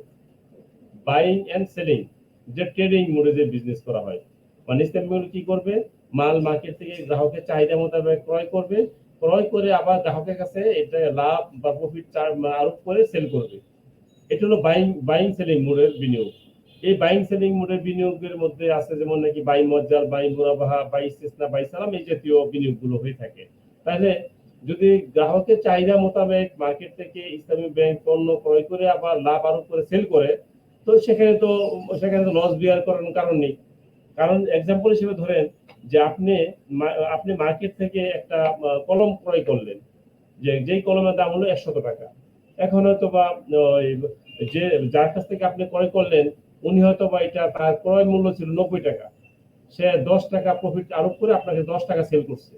এখন যে বিক্রিত পণ্য সেটা তো আসলে দোকানদার লস আর বিয়ার করার কোনো কারণ নেই, কারণ সে 100 টাকা কলম যখন বিক্রি করলো, প্রিন্সিপাল ভ্যালু ছিল 90 টাকা, সে আর 10 টাকা প্রফিট চার্জ করে 100 টাকা আপনাকে সেল করলো। সুতরাং এখানে যে দোকানের কাছ থেকে আপনি কলমটা ক্রয় করলেন বা দ্রব্যটা ক্রয় করলেন, সেখানে কিন্তু দোকানদারের লস বের করানোর সুযোগ নেই বা কোনো কারণও নেই, কারণ সে নির্দিষ্ট দামে আপনার কাছে সেল করছে। ঠিক ইসলামী ব্যাংক বাইং মোডে যেটা আমি বললাম, বাই সেল মোড যেটা, এই বাইং সেলিং মোডে তারা কি করে, নির্দিষ্ট পণ্য গ্রাহকের চাহিদা মোতাবেক মার্কেটে ক্রয় করে এবং সেইটা তারা লাভ আরোপ করে গ্রাহককে সেল করে দেয়, সেখানে লস বের করার কোনো সুযোগ নেই। 2 নম্বরে আসেন হলো ওই শেয়ার মোড। শেয়ার মোড মানে হলো যেখানে নাকি মোশারাকা এবং মুদারাবা মোডে ইসলামী ব্যাংকগুলো বিনিয়োগ করে থাকে। তো দেখা যায় যে আমাদের দেশে আসলে মুদারাবা এবং মোশারাকা মোডে বিনিয়োগ নেই বললেই চলে, পার্সেন্টেজটা খুবই কম।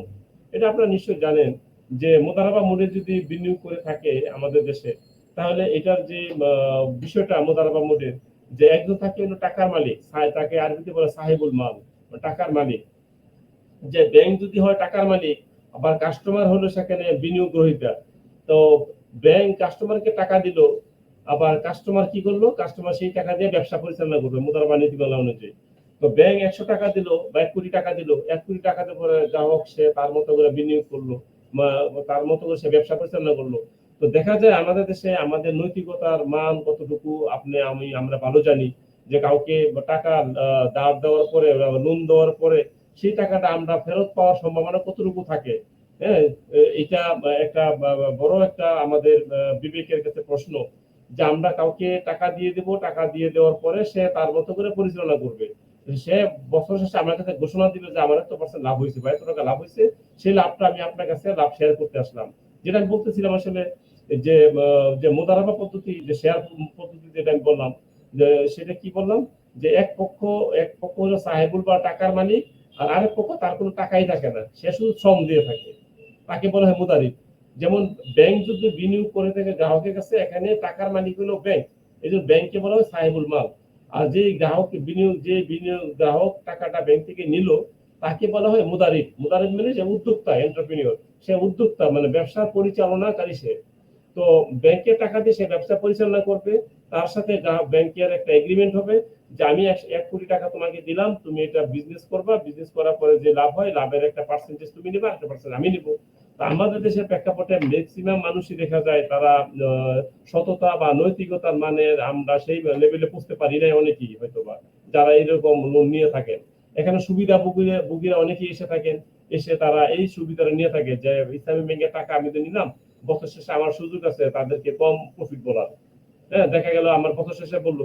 এই ক্ষেত্রে যেটা একটা বড় বিবেচনার বিষয়, যে এই যে ব্যাংক 1 কোটি টাকা মুদারিবকে দিল, একটা গ্রাহককে দিল, এখানে যদি লস হয়, পুরো লস কিন্তু যে নাকি টাকা মালিক তার লস হবে, গ্রাহকের কোনো লস হবে না। গ্রাহকের শুধু লস হবে শুধু হলো যে তার শ্রমটা লস হবে। যদি জেনুইন কোনো বিজনেস করে থাকে মুদারাবা নীতিমালায় কোনো গ্রাহক, সেই ক্ষেত্রে যে পুরো লস হবে, কিন্তু লস হলে ব্যাংকের লস হবে, আর গ্রাহকের লস হবে কি শ্রম। আর যদি লাভ হয়, যে লাভ কিন্তু দুইজনই ভাগ করে নিবে। দেখা গেল হয়তো বললো যে ব্যাংক, ঠিক আছে আমি যেহেতু বিনিয়োগ তোমাকে করলাম 1 কোটি টাকা, তাহলে 65% বিনিয়োগ ইনকামটা নিবো আমি, আর 35% তুমি নিবা, অথবা 70-30 হইতে পারে, অথবা 80-20 হইতে পারে, অথবা আদার্স কোনো রেশিওতে এগ্রিমেন্ট হইতে পারে। তো এই ক্ষেত্রে দেখা যায় ব্যাংকের ক্যাপিটাল হারানোর লস বাংলাদেশে বেশি থাকে, আমরা অতীতে রেকর্ডের মধ্যে দেখা গেল। এই জন্য আসলে বেসিক্যালি এই শেয়ার মোডে বা শেয়ার মোডে ব্যবসা ব্যাংকগুলো করে থাকে না। যদি যদি এই শেয়ার মোডে বিনিয়োগ করে থাকে কোনো ব্যাংক, অবশ্যই ব্যাংক সেখানে লস বিয়ার করবে। আর আমাদের আরেকটি যে মোড, সেই মোডটা বলতেছিলাম সেটা এসপিএসএম বা ইজারা ভিত্তিক, হ্যাঁ, বা লিজিং ভিত্তিক। এই লিজিং ভিত্তিতে আমরা বিনিয়োগ করে থাকি। সেটা কি? সেটা হলো আমরা স্পেশাল করে থাকি, যেমন নাকি কেউ হয়তো কার কিনবে, গাড়ি কিনবে, কেউ হয়তো বা বাড়ি কিনবে, ফ্ল্যাট কিনবে। এই সমস্ত ক্ষেত্রে আমরা স্পেশাল বা হায়ার পার্সেন্ট শিক্ষাতুল মিলকে আমরা সেটা বিনিয়োগ করে থাকি। এখানেও দেখেন, এখানে ব্যাংকের একটা ইকুইটি থাকে, কাস্টমারের একটা ইকুইটি থাকে। এখানে ব্যাংকের যতটুকু ইকুইটি থেকে ব্যাংক গ্রাহকের কাছে ভাড়া দেয় এবং রেন্ট দেয়, সে প্রতি মাসে রেন্ট একটা আরো আদায় করে। সেখানে লস বের করার কিছু কোনো সুযোগ নেই বা কারণ নেই। তো ইসলাম ব্যাংকগুলো তাহলে প্রশ্ন হলো যে তাহলে লস বিয়ার করা না করার কারণ কি? যে তিনটা মুড আমি বললাম, যে একটা ট্রেডিং মুড, সেই ট্রেডিং মুডে লস বিয়ার করার কোনো সুযোগ নেই, যে প্রফিট চার্জ করে আগে তাকে বিনিয়োগ করা হয়। আরেকটা কি মুড? যে ইজারা মুড, লিজিং মুড। এই লিজিং মুডেও কিন্তু কোনো লস বিয়ার করার কোনো সুযোগ নেই, যেহেতু আমি তার প্রতি মাসে তাকে একটা জিনিস ভাড়া দিয়ে ভাড়া আদায় করি। তো ভাড়া আদায় দেওয়ার পরে লস নেওয়ার কোনো কারণ নেই। তো আরেকটা পদ্ধতি বলছিলাম কি, শেয়ার মুড। এই শেয়ার মুডে হলো যদি কোনো গ্রাহক ব্যাংক থেকে বিনিয়োগ নিয়ে থাকে, তাহলে অবশ্যই ব্যাংক এখানে লস বিয়ার করবে। তবে এই পদ্ধতিটা আমাদের দেশে আসলে একবারে এটা পার্সেন্টেজ খুবই কম।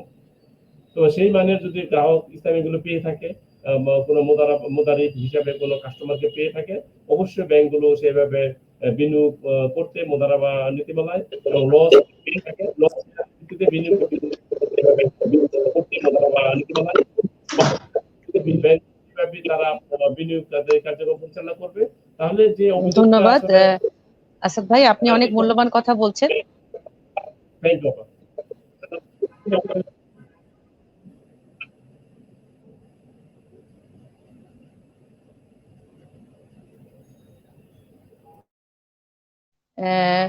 আমরা অনেক মূল্যবান কথা তার কাছে শুনছিলাম।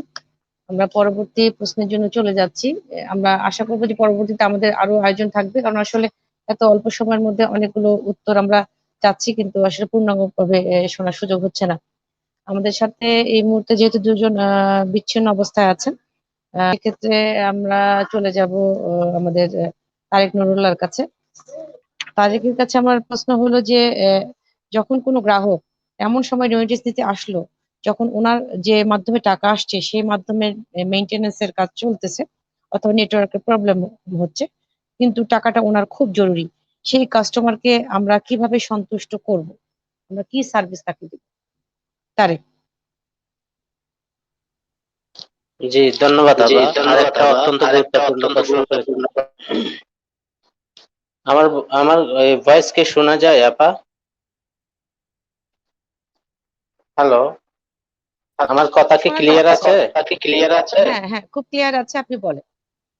আচ্ছা আচ্ছা, এই ক্ষেত্রে আমরা যেটা অনেক সময় দেখা যায়, এই দেশে তো অনেক এই ধরনের দেশি বিদেশি মাধ্যম আছে, যেমন ওয়েস্টার্ন ইউনিয়ন, ট্রান্সফার্স্ট, তারপর ফার্স্ট সিকিউরিটি, ইসলামী এক্সচেঞ্জ, রিয়া, আরো আদার যে চ্যানেল গুলো আছে, ও বা বিভিন্ন মাধ্যমে আসে, বিএফটিএন এর মাধ্যমে আসে, আরটিজিএস এর মাধ্যমে আসে।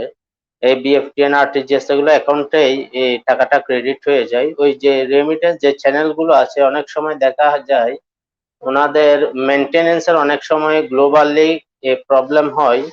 এই ক্ষেত্রে এটা তো গ্রাহক জানার কথা না, এসে গেল ধরেন একদিন দেখা গেল ওয়েস্টার্ন ইউনিয়নের মেনটেনেন্স প্রবলেম বা মানিগ্রামের মেনটেনেন্স প্রবলেম চললো। তো গ্রাহক যখন আসলো, আমরা এই মেলটা পাওয়ার পর তখন ওনাকে বলে, আসলে দেখেন আজকে তো এই চ্যানেলের বা আপনার যে মাধ্যমে টাকা আসছে ওটার এই কাজ চলতেছে। তো গ্রাহক তার এতগুলো বুঝেন, উনি বল ঠিক আছে আমি অন্য ব্যাংকে যাই। তো আমি বললাম, আমরা বলে থাকি সাধারণত, আমি যেটা করি, আমি বললাম এটা আসলে গ্লোবাল ইস্যু, এটা তো আমাদের ইন্টারনাল প্রবলেম হলে বা আপনি এখান থেকে টাকাটা না নিয়ে আপনি অন্য ব্যাংকে গিয়ে আপনার এই টাকাটা পেমেন্ট করতে ট্রানজেকশন করতে পারবেন। এটা যেহেতু গ্লোবাল ইস্যু, তাহলে আপনি এটা বাংলাদেশের কোনো ব্যাংকে গিয়েও আপনি এই টাকাটা পে আউট করতে পারবেন না। আমরা যে কাজটা করে থাকি, যদি গ্রাহক পরিচিত হয়, ওনার ইয়াটা রেখে দিই, বলে থাকি আমি, ধরেন ম্যাডাম অথবা স্যার, আমার আপনার জিনিসটা এনআইডিটা বা নাম্বারটা আমাকে কেচে রেখে যান। এই জিনিসটা যখন সলভ হয়ে যাবে, এটা তো একদিনের বেশি লং টাইম হয় না, বা 2, 4, 5 ঘন্টা পরে ঠিক হয়ে যায়, আপনি হয়তো বা এসে টাকাটা পে আউট করে নিয়ে যেতে পারবেন। অথবা আপনি কালকে এসে ফার্স্ট আওয়ারে আপনার টাকাটা আপনি পে আউট করে আপনাকে আমরা পেমেন্ট করে দিব। এক্ষেত্রে আমরা গ্রাহককে ওই যে হ্যাঁ বলার মাধ্যমে না করা যেটা, ওটা দিয়ে আমরা গ্রাহকের সন্তুষ্টি অর্জন করতে পারি এবং আমরা আমাদের প্রবলেমটাও উনাকে সুন্দরভাবে উপস্থাপন করার মাধ্যমে রেমিটেন্সটা আমরা যাতে অন্য ব্যাংকে বা না যাই ওই ব্যবস্থাটা করে থাকি। ধন্যবাদ আপা। অসংখ্য ধন্যবাদ। আমাদের দুজন অতিথি বিচ্ছিন্ন আছেন। আমি তাহলে আসাদ ভাইয়ের কাছে চলে যাচ্ছি, যেহেতু এই মুহূর্তে ওনারা নেই। আসাদ ভাই, আপনি যদি আমাদের একটু বলতেন যে ইদানিং অনেক সুদী ব্যাংক তাদের প্রচলিত বা সুদী ব্যাংকিং এর পাশাপাশি কতিপয় ইসলামী ব্যাংকিং শাখা, উইন্ডো বা ইসলামী ব্যাংকিং সার্ভিস ডেস্ক ইত্যাদি চালুর মাধ্যমে ইসলামী ব্যাংকিং সেবা প্রদানের চেষ্টা করছেন। এভাবে কতিপয় শাখা বা উইন্ডো বা ইসলামী ব্যাংকিং সার্ভিস ডেস্ক এর মাধ্যমে ইসলামী ব্যাংকিং করা কতটুকু সম্ভব হচ্ছে? জি আপা, থ্যাংক ইউ। যে দেখেন, যে আমাদের আমি যে ব্যাংকে আছি যমুনা ব্যাংক লিমিটেড, এই ব্যাংকে দেখেন আমাদের ইসলামী ব্যাংকগুলো, ইসলামী ব্যাংকের দুটি ব্রাঞ্চ এবং আমাদের সবগুলো ব্রাঞ্চের মাধ্যমে আমরা ইসলামী ব্যাংকিং সার্ভিস দিয়ে থাকি। 157টা ব্রাঞ্চের মাধ্যমে ইসলামী ব্যাংকিং সেবা দিয়ে থাকি আমরা। এভাবে অনেকগুলো প্রায় 20টি ব্যাংক, 20টির মতো ব্যাংক এইভাবে ইসলামী ব্যাংকিং উইন্ডো এবং ইসলামী ব্রাঞ্চের মাধ্যমে তারা ইসলামী ব্যাংকিং সেবা দিচ্ছে। তো এটা আসলে এখানে প্রথম যে বিষয়টা সেটা দেখেন, যে আপনি যদি সফটওয়্যারটা আলাদা মেনটেন করতে পারেন, একটা বড় বিষয় হলো সফটওয়্যার মেনটেন করা। এবং আপনার যে টোটাল যে সফটওয়্যার যদি আপনি মেনটেন নাও করেন, আপনি যদি টোটাল যে হিসাব আইন আছে, আপনার প্রফিট লস যে হিসাবগুলো আছে, আপনার টোটাল যে বিনিয়োগ আছে, আপনার টোটাল যে ফান্ড আছে, সেগুলো যদি আপনি যদি সেপারেটলি আপনি ম্যানেজ করেন, তাহলেই কিন্তু আপনার ইসলাম ব্যাংকিং করা আপনার সম্ভব। এবং এটা দেখেন, আপনি আমাদের যমুনা ব্যাংক সহ যারা নাকি 20টি ব্যাংকের মতো এইভাবে ইসলাম ব্যাংকিং পরিচালনা করতেছে, এটা তারা আলাদা শরিয়া বোর্ড মেনটেন করে, তারা তাদের সম্পূর্ণ ফান্ড আলাদা, এবং তারা যে স্টেটমেন্ট অফ অ্যাফেয়ার্স আলাদা মেনটেন করে থাকে, প্রফিট লস শেয়ার অ্যাকাউন্ট এগুলো সব আলাদা তারা মেনটেন করে থাকে। এবং বাংলাদেশ ব্যাংকও আলাদা, তারা একটা সেপারেট ইসলাম ব্যাংকিং অ্যাকাউন্ট মেনটেন করে থাকে। এইভাবে এই সমস্ত কাজের মাধ্যমে আসলে separately bank in a bank, basically ইসলামী ব্যাংকগুলো যারা উইন্ডো বা ব্রাঞ্চ ভিত্তিক করে থাকে, তারা মূলত ব্যাংক ইন এ ব্যাংক, মানে একটি ব্যাংকের মধ্যে আরেকটি ব্যাংক, মানে ওখানে দেখা যায় তারা সব কিছু করে থাকে। তাদের ওখানে যে ব্রাঞ্চ বলেন উইন্ডো বলেন, ওখানে একটা কনভেনশনাল ব্যাংকের যত ধরনের ব্যাংকিং ফেসিলিটি ওই ব্রাঞ্চের মাধ্যমে উইন্ডোর মাধ্যমে সেম সব ধরনের ফেসিলিটি তারা দিয়ে থাকে। এইভাবে তারা যদি সেখানে শরিয়াকে ফলো করে থাকে এবং আদার্স রুলস প্রসিডিউর গুলো মেনটেন করে থাকে, সেইভাবে তারা আসলে পরিপূর্ণভাবে ইসলামী ব্যাংক হিসেবে তারা সার্ভিস দিতে পারে। কোনো সমস্যা নেই আপনার। Thank you. অনেক ধন্যবাদ। আমি সাদি ভাইয়ের কাছে ফিরে যাচ্ছি। সাদি ভাই, আমরা দেখছি যে স্টুডেন্টরা ভিসা নিয়ে বাইরে যাচ্ছে, তো দেশের বাইরে যেতে কি ধরনের লোন প্রয়োজন হয় বা পাওয়া যায়, এই বিষয়ে যদি একটু আপনি আমাদের বলতেন। ধন্যবাদ আমাদের এই প্রশ্নে ফিরে আসবার জন্য। বাইরে যাওয়ার জন্য বিশেষ করে স্টুডেন্ট লোন যেটা আমরা বলি, বিভিন্ন নামে বলতে পারি, আমরা এস বিলিয়ন বলি। এস বিলিয়নটা বিষয়টা হচ্ছে যে যারা লোনে যে পড়তে যাবেন, যে স্টুডেন্ট, উনি অথবা হচ্ছে বিশেষ করে ওনার যে খরচ বহন করবে ওনার অভিভাবক বা ফার্স্ট গার্ডিয়ান যাকে বলা হয়, তার হচ্ছে অ্যাপ্লিকেশন লাগবে একটা। উনি অ্যাপ্লিকেশন করবেন যে এটার জন্য। তারপর হচ্ছে তার অ্যাকাউন্ট লাগবে সেখানে। সেই অ্যাকাউন্টের মধ্যে দিয়ে হচ্ছে তারপর কিছু প্রসিডিউর আছে। প্রসিডিউরটা হচ্ছে ধরেন পূবালী ব্যাংকের কথা যদি বলি, পূবালী ব্যাংক ধরে 25 লক্ষ টাকা পর্যন্ত লোন প্রোভাইড করে। তো এই ক্ষেত্রে সর্বোচ্চ চেষ্টা করে যে ধরনের টাকার স্টেটমেন্ট দেখা হয়, সাধারণত বাইরে যাওয়া ওদেরকে 3 থেকে 4 মাস বা আরো একটু কম স্টেটমেন্ট দেখাতে হয় যে উনি আসলে এই টাকা বহন করার, মানে টিউশন ফি খরচ করার মতো এবিলিটি তার আছে কিনা। সেই জন্য তাকে একটা লেনদেন দেখাতে হয় ব্যাংকে, যে এত লাখ টাকা তার ব্যাংক অ্যাকাউন্টে আছে বা তার অভিভাবকের অ্যাকাউন্টে আছে। তো সেটার জন্যই মূল হচ্ছে এটা করা। আর এই কারণে যে গ্রাহক অর্থাৎ যিনি পড়তে যাবেন, তার অভিভাবক যখন এটা অ্যাপ্লিকেশন করে, তখন হচ্ছে তার পাসপোর্ট বা অন্যান্য যে ডকুমেন্ট গুলা, কাগজপত্র গুলো রয়েছে, সেই কাগজপত্র ইগুলা সেগুলা আর কি যাচাই বাছাই করা হয়, উনি ঠিক আছে, ন্যাশনাল আইডি কার্ড, এই বিষয়গুলো দেখতে হবে। এখন আপনি যতদিন পর্যন্ত না ভিসা প্রসিডিউর না হচ্ছে, যতদিন পর্যন্ত আপনি কলেজ নিশ্চিত না হচ্ছেন, সে পর্যন্ত আপনি ওটাকে লোন নেবেন। যখন 25 লাখ টাকার যদি স্টেটমেন্টটা খেতে হয়, গ্রাহক অবশ্যই 2 থেকে 3 লাখ টাকা অবশ্যই তার নিজস্ব জমা থাকবে, যেমন 80% এর মতো ব্যাংক হয়তো প্রোভাইড করবে। সেক্ষেত্রে হয়তো 25 লাখ হলো অথবা 20 থেকে 22 লাখ টাকা ব্যাংক থেকে লোন নিল। এখন এই লোন নিয়ে কিন্তু টাকা গ্রাহক কিন্তু টাকা উঠে কিন্তু নিয়ে চলে যায় না। ওটা তার অ্যাকাউন্টেই থাকে, উঠাবে আবার ওটাতে ক্যাশ ইন করবে। এবার হচ্ছে একটা স্টেটমেন্ট দেখাবে যে টাকাটা আছে, মাঝে মাঝে লেনদেন হচ্ছে, ট্রানজাকশন হচ্ছে। এই ট্রানজাকশনটারই স্টেটমেন্ট, এটাই হচ্ছে 3 থেকে 4 মাসের একটা স্টেটমেন্ট কর্তৃক চায় যে ওনার আসলে এই টাকাটা প্রোভাইড করার এবিলিটি আছে কিনা। এটা করার পর যখন উনি ভিসা প্রসিডিউর হয়ে যায়, কলেজের সমস্যাগুলো সমাধান হয়ে যায়, দেন হচ্ছে উনি যে কোনো মুহূর্তে এই মানে আজকে যদি হয়ে যায় উনি কিন্তু সময় থাকতে, মানে যেহেতু ব্যাংক আমার থাকতে যদি ইনফরমেশন পাচ্ছে তার মানে স্টেটমেন্ট দরকার নেই, ওই দিনই কিন্তু তিনি লোনটা ক্লোজ করে ফেলতে পারবেন। সেক্ষেত্রে আপনি এই সুবিধাগুলো পাচ্ছেন যে কিন্তু এর বাইরের যে খরচগুলো, বিশেষ করে যাতায়াত ফি, অন্যান্য যে খরচগুলো, এগুলো কিন্তু আপনি এই টাকার মধ্যে, এটা জাস্ট স্টেটমেন্ট দেখানোর ক্ষেত্রে আমরা যেটাকে বলি এস বিলিয়ন, এই পদ্ধতির মধ্য দিয়ে তারা বাইরে যাওয়ার ব্যাপারটা। কিন্তু যদি আপনি এরকম নিশ্চিত করা হতো তার নিজস্ব টাকা লাগবে 25 লাখ বা 30 লাখ, তাহলে কিন্তু অনেকে যেতে পারতো না। এটা কিন্তু একটা ভালো প্রসিডিউর যে যেহেতু ওখানে গিয়ে উনি কাজ করবেন এবং নিজে কাজ করে কিন্তু এই ফি পরিশোধ করবেন, ওখানে কিন্তু এই টিউশন ফি লাগবে। কিন্তু সেটা আমাদের বাংলাদেশ থেকে যারা যাচ্ছে বেশিরভাগই, আমার তো মনে হয় 80 থেকে 90% স্টুডেন্ট যারা বাইরে পড়তে যায়, ইউরোপ কান্ট্রি বা আমেরিকান কান্ট্রি গুলাতে যায়, ওনারা কিন্তু ওখানে গিয়ে নিজে পরিশ্রম করে জব করে, পার্ট টাইম জব করে, তারপরে কিন্তু টিউশন ফি গুলো হচ্ছে এবং দেশেও কিন্তু টাকা পাঠান। কিন্তু ওনাদেরকে বোঝাতে হয়, আমার ধারণা যে কলেজকে বোঝাতে হবে আমার দেয়ার রিয়েলিটি আছে, দেয়ার বোঝানোর জন্য জাস্ট হলো এই স্টেটমেন্টটা। আশা করি বুঝতে পারছেন আমি যে বিষয়টা।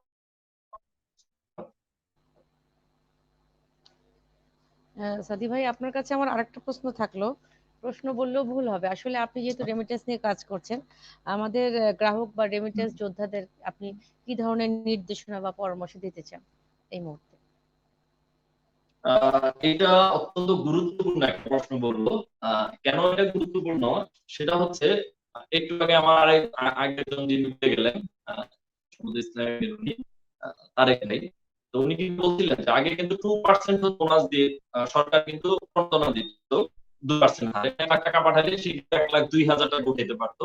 এখন কিন্তু সেটা 2.5 করা হয়েছে, মানে 2.5% করা হয়েছে। এটা মূল কারণই হচ্ছে যে আসলে সঠিক পন্থায় যেন টাকাটা দেশে আসে, কোন ধরনের 2 নম্বরই এন্টি মানি লন্ডারিং এর আওতায় বা কোন কালো টাকা, কোন টাকা সন্ত্রাসবাদী কার্যক্রমে ইনভেস্টমেন্ট যেন না হয়, বা সেখান থেকেও যেন কোনো টাকা বাংলাদেশে না আসে, মূলধন বা ক্যাপিটাল যেন না আসে, এগুলো কিন্তু ঠেকানো কিন্তু একটা বড় একটা চ্যালেঞ্জ। সেই চ্যালেঞ্জ ঠেকানোর জন্য কিন্তু গভর্নমেন্ট কিন্তু এই টাকার সাথে আরো বাড়তি হচ্ছে 2.5%, মানে 2.5% হারে কিন্তু বোনাস দিচ্ছে। সেই জন্য আমি বলবো যারা প্রবাসী ভাই বোনেরা যারা রয়েছেন, আপনারা বাইরে যারা রেমিটেন্স যোদ্ধা, আমাদের দেশকে উন্নয়নের জন্য অবদান রাখছেন, আপনারা ফ্যামিলির জন্য টাকা পাঠাচ্ছেন, কিন্তু কিন্তু এর একটা অংশ কিন্তু দেশ পাচ্ছে, এর একটা উন্নয়ন সবাই কিন্তু বাংলাদেশের মানুষ আমরা সবাই পাচ্ছি। সুতরাং আপনার টাকা কিভাবে নিরাপদে পৌঁছায় সেই দায়িত্বটাও কিন্তু আপনাকেই নিতে হবে। এখন আপনি যদি হুন্ডি করে অবৈধ পন্থার মধ্য দিয়ে যদি আপনি টাকাটা পাঠান, সেই টাকাটা হয়তো বা দেশে আসবে, এতে কিন্তু খরচও বাড়ছে, কারণ আপনি যার মধ্যে দিয়ে পাঠাচ্ছেন তাকে কিন্তু টাকা দিতে হচ্ছে। উল্টো আপনি যদি সঠিক নিয়মতান্ত্রিক আইনসঙ্গত ভাবে ব্যাংকের মাধ্যমে রেমিটেন্সের যে পিন নাম্বার আছে সেটা এর মাধ্যমে যদি আপনারা পাঠান, তাহলে কিন্তু একদিকে হচ্ছে আপনার টাকাটা হচ্ছে নিরাপদ, আপনি বৈধ পন্থায় টাকা পাঠাচ্ছেন, আর দ্বিতীয়ত হচ্ছে আপনি কিন্তু অতিরিক্ত টাকাও পাচ্ছেন।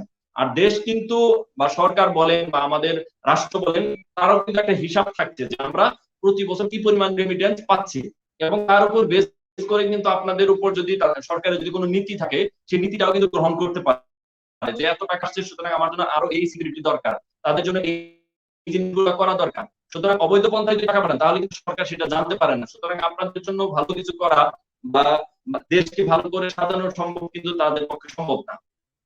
এই জন্য আপনারা প্রণোদনার সাথে সাথে নিজের সিকিউরিটির জন্য হলো, ফ্যামিলির ভালোর জন্য হলো, আপনাদের উচিত হচ্ছে বৈধ পন্থায় টাকা পাঠাবেন, ব্যাংকের মাধ্যমে টাকা পাঠাবেন, কোনো হুন্ডি বা কোনো ব্যক্তির মাধ্যমে না। আর যদি আপনারা কখন এটা করতেও যান, কোনো কারণে করতে যান, কোনো এক সময় কিন্তু তখন কিন্তু এটা ফল কিন্তু তাদের ভোগ করতে হবে, কারণ সরকার কিন্তু সবসময় নজর রাখে যে আসলে কালো টাকা অবৈধ টাকা বাংলাদেশে আসছে কিনা, বাংলাদেশ থেকে যাচ্ছে কিনা। সুতরাং যদি এরকম পন্থা অবলম্বন করেন, আপনি নিজেও বিপদ হবেন, আপনার ফ্যামিলি বিপদে ফেলবেন। সেই জন্য আপনার থাকবে আপনারা বৈধ পন্থায় টাকা পাঠান দেশে। আপনারা ভালো থাকুন, দেশ আপনারা ধন্যবাদ। আমরা আসলে অনেক মূল্যবান কথা শুনলাম। তারেকের কাছে ফিরে যাচ্ছি। আসলে অনুষ্ঠান আমাদের শেষ পর্যায়ে চলে এসেছে, আর অল্প সময় আমরা যুক্ত থাকব। তারেক, আপনার তো যে ব্যাংকিং ক্যারিয়ার যে অভিজ্ঞতা, এমন কোন অভিজ্ঞতা আমাদের সাথে শেয়ার করুন যা আমাদের দর্শক শ্রোতারা উপকৃত হবে।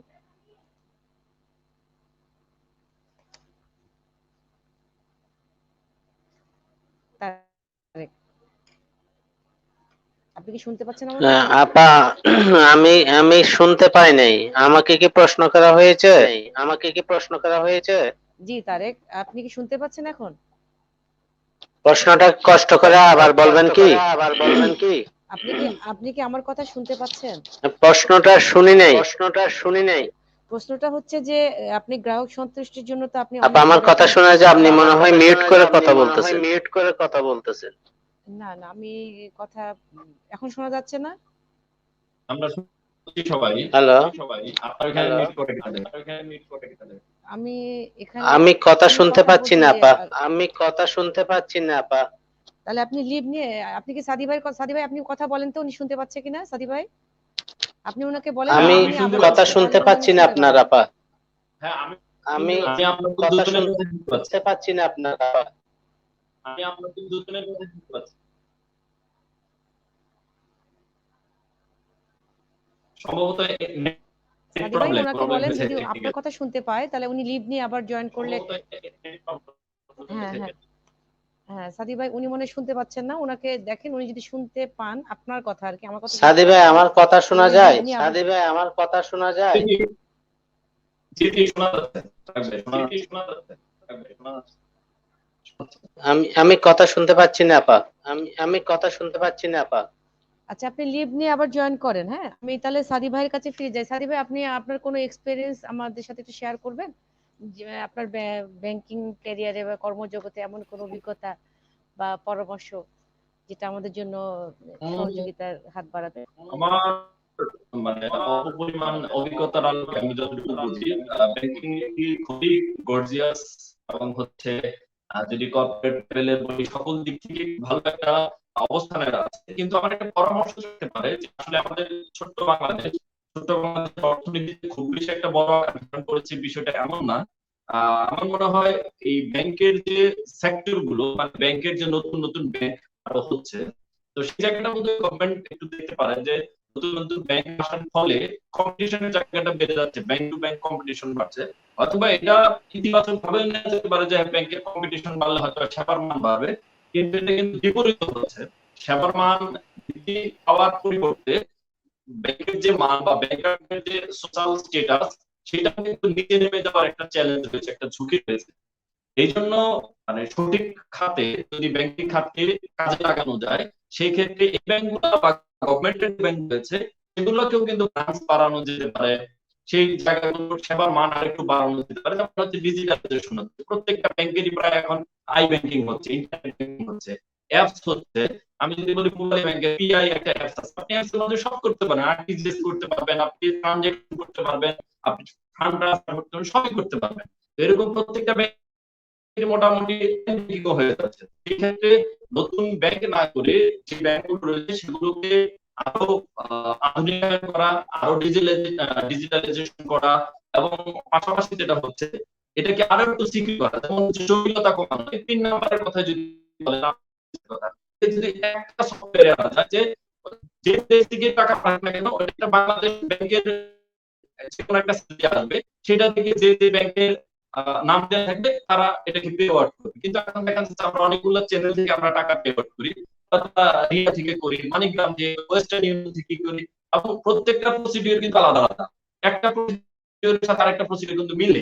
এখন এই খাতগুলো যখন করতে যায় এবং এই ধরনের ডকুমেন্ট চায়, এই ধরনের রিয়া তৈরি করে, তো সেই জায়গাগুলো যদি সবাই ঐক্যমত হয়, সব ব্যাংকগুলো যদি একটা প্রসিডিউরের মধ্যে দিয়ে আসে, সেবার খাত সেটা হচ্ছে যে যেমন আমি ব্যক্তিগতভাবে কি সেবা দিচ্ছি, কি সার্ভিস দিচ্ছি, গ্রাহক আমার সার্ভিসের উপর বেস করে চলে আসবে, সেটাকে আমরা ডেভেলপ করব। কিন্তু সিস্টেমেটিক যে সমস্যাগুলো, সিস্টেমেটিক বা টেকনিক্যাল সমস্যাগুলো, এগুলা ব্যাংক বা বাংলাদেশ ব্যাংকে একটু দায়িত্ব নিয়ে করতে হবে। আর একটা বিষয় হচ্ছে, বাংলাদেশ ব্যাংকের নতুন যে নীতিমালা তৈরি হয়েছে ব্যাংক বেতন কাঠামোগুলো নিয়ে, সেগুলো যদি কার্যকর হয়, এটা যেমন যদি কলিগ বলবো না, এটা এমপ্লয়ীদের যদি স্যাটিসফ্যাকশন ভালো থাকে, তাহলে ব্যাংক কিন্তু ভালো থাকবে, গ্রাহকরা কিন্তু ভালো সেবা দেবে, গ্রাহকরাও কিন্তু ভালো সেবা পাবে। কারণ আপনার যদি আপনি সন্তুষ্ট থাকেন, আপনার মন মেন্টালিটি যদি ভালো থাকে, শান্ত থাকে, আপনি যদি এই দ্রব্যমূল্যের ঊর্ধ্বগতি কিছু অংশ যদি আপনি ঠিক রাখতে পারেন, তাহলে কিন্তু আপনি সেবার মানটাও ভালো দিতে পারবেন। সুতরাং দ্রুত কার্যকর হোক, এই এই চিন্তাটাই এবং এই আউটকাম থেকেই আজকের অনুষ্ঠানে আমি সকলকে ধন্যবাদ। ধন্যবাদ সাদি ভাই। আমি তারেক নুরুল্লাহর কাছে চলে যাব। তার আগে আমি বলে নিই, আমাদের অনুষ্ঠানের সময়সীমা ছিল প্রায় 1 ঘন্টা। আমরা আসলে একটা চমৎকার অনুষ্ঠানের মধ্যে ছিলাম, যে কারণে আমাদের সময়টা চোখের পলকেই চলে গেল। আমরা কোনো একদিন কোনো এক সময় আবার এভাবে মিলিত হব। তারেক, আপনি যদি আপনার অভিজ্ঞতা একটু আমাদের সংক্ষিপ্ত পরিসরে শেয়ার করতেন, তারপরে আমরা বিদায় নিব। ধন্যবাদ আপা। আসলে সর্বপ্রথম ধন্যবাদ দিতে চাই মানুষের কল্যাণে প্রতিদিন পত্রিকাকে এত সুন্দর একটা আয়োজন করার জন্য ব্যাংকিং সেবা বিষয়ে।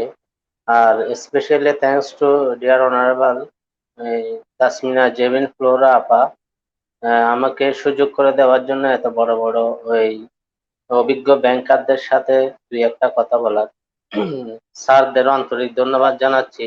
ওনাদের ব্যস্ত সময়টাকে আমাদের ব্যস্ত সময়টা সত্ত্বেও, এত ব্যস্ততার মধ্যেও আমাদের সাথে ওনারা কিছু অভিজ্ঞতা শেয়ার করেছেন। আসলে অভিজ্ঞতা তো, ব্যাংকিং ক্যারিয়ার অভিজ্ঞতার কোনো শেষ নেই। আমি ছোট্ট করে একটা অভিজ্ঞতার কথা বলি, একদম ছোট্ট পরিসরে। আমার ক্লায়েন্ট, ওনার টাকা আসছিল, মানে ভদ্রমহিলা বিএফটিএন, ওনার টাকা আসছিল ইসলামী ব্যাংকের হয়ে, বায়া হয়ে আসছিল ইসলামী ব্যাংকের। কারণ উনি ওই জিনিসটা তো উনি জানে না। উনি প্রত্যেকদিন, উনি সাধারণত যেটা মনে করেন, ওনার টাকা এই সৌদি আরব থেকে আসে, রেমিটেন্সটা অ্যাকাউন্টে, ওনার 2 দিনের মধ্যে টাকা জমা হয়ে যায়, 2 দিন ওয়ার্কিং ডে লাগে ওনার প্রায়। এভাবে উনি প্রত্যেকটা সপ্তাহে এসে ওনার অ্যাকাউন্ট ব্যালেন্স চেক করেন। তো আমি যেহেতু রেমিটেন্সে কাজ করে, আবার আমি বিএফটিএন, আরটিজিএস এগুলো দেখি, আদার জিবি যে আদার্স ওই কাজগুলো আছে। তো আমি ওনাকে নিজ থেকে আগ্রহ দেখিয়ে, উনি আর আমার পাশের ডেস্কের অফিসারের কাছে গিয়েছিলেন। আমি ওনাকে 2 সপ্তাহ ধরে ফলো করেছি। আমি ডেকে জিজ্ঞেস করলাম, আপা আমাকে দেন, আমি অ্যাকাউন্ট নাম্বারটা দেন, আমি আমাদের কনসার্ন ডিপার্টমেন্ট হেড অফিসে ফোন দিই, বিএফটিএন এ ফোন দিয়ে ওনার ইয়াটা চেক করি। আমি রিপোর্টটা আমার নিজের কাছেও দেখেছি। তারপরে একটু আমি নিজেকে আত্মসন্তুষ্টি দেওয়ার জন্য আমি আমার অথরাইজ যে হেড অফিস আছে ওই ডিপার্টমেন্টের, ওখানে ফোন দিই, বিএফটি ফোন দিয়ে আমি যে তথ্যটা পাই, ওনার টাকাটা ফেরত গিয়েছিল। এবং ফেরত যাওয়ার একটাই কারণ ছিল, ওনার রাউটিং নাম্বারটা ইউজ করা হয়নি আমাদের ব্রাঞ্চের। আচ্ছা, টাকাটা রিসেন্ড করলো, আবার রিসেন্ড করে আবারও জমা হলো না। তখন দেখি ওনার আরেকটা প্রবলেম। ওই প্রবলেমটা হচ্ছে, তখন আমি টাকাটা ফেরত না দিয়ে আমি করি কি, যেহেতু গ্রাহককে আমি প্রথমে চিনে ফেলেছি, তো চিনে ফেলার পর আমি যখন নেক্সট টাইম ওনার টাকাটা রিটার্ন হওয়ার রিজন তো অনেক থাকে, তো আমি করছি ওটা রিকোয়েস্ট ফর রিটার্নে রেখে দিলাম। এটা আবার ডাইরেক্ট রিটার্ন না করে রিকোয়েস্ট ফর রিটার্নে দিয়ে, যেহেতু আমি মেকার ছিলাম, সেই চেকারের মাধ্যমে টাকাটা রেখে আমি ওনার সার্ভিসটা এনশিওর করি। উনি ওই দিনের পর থেকে এখন পর্যন্ত এই ব্যাংকে আসলে আমি ছাড়া আর কারো কাছ থেকে সার্ভিসই নেন না। এটা ছোট্ট একটা উদাহরণ দিলাম, আরো অনেক আছে। আমি যদি নাও থাকি, আমি লাঞ্চে গেলে বা ওয়াশরুমে গেলে উনি ওয়েট করবে যতক্ষণ না আমি না আসি আমার ডেস্কে। অথবা আমি যখন ছুটিতে যাই, উনি সার্ভিস না নিয়ে চলে যায় ব্যাংক থেকে। আমি ব্যাংকে জয়েন করে আমাকে ফোন দেয়, আপনি কখন আসবেন? তখন ফোন আমার যখন ওনাকে বলে আমি এত তারিখ জয়েন করবো, উনি ওই দিনে এসে কিন্তু ব্যাংকে এসে সার্ভিসটা নেবেন। এই হচ্ছে একটা, ধন্যবাদ আপা, ধন্যবাদ সম্মানিত অতিথিবৃন্দকে। আমাকে আপনাদের সাথে দুই একটা কথা বলার সুযোগ দেওয়ার জন্য আসসালামু আলাইকুম রহমতুল্লাহ। এবং ধন্যবাদ অডিয়েন্সদের, বিশেষ করে যারা ধৈর্য ধরে আমাদের কথাগুলো শুনেছেন। আসসালামু আলাইকুম। আসসালাম। আমাদের আমরা শেষ পর্যায়ে চলে এসেছি। আমাদের সময়সীমা ছিল প্রায় 1 ঘন্টা, আমরা প্রায় 1.5 ঘন্টার কাছাকাছি চলে এসেছি। প্রিয় উপস্থিতি, আমি আপনাদের আবারও ধন্যবাদ জানাচ্ছি আমাদের সাথে। যেহেতু করোনাকালীন সময়, আমরা নিজেরা সচেতন থাকব, অন্যদের সচেতন রাখবো। সবাই সুন্দর থাকবেন, ভালো থাকবেন। পরবর্তী অনুষ্ঠানে আমাদের আবার দেখা হবে অন্য কোনো আয়োজনে, ইনশাল্লাহ। আল্লাহ হাফেজ। আসসালামু আলাইকুম। আচ্ছা।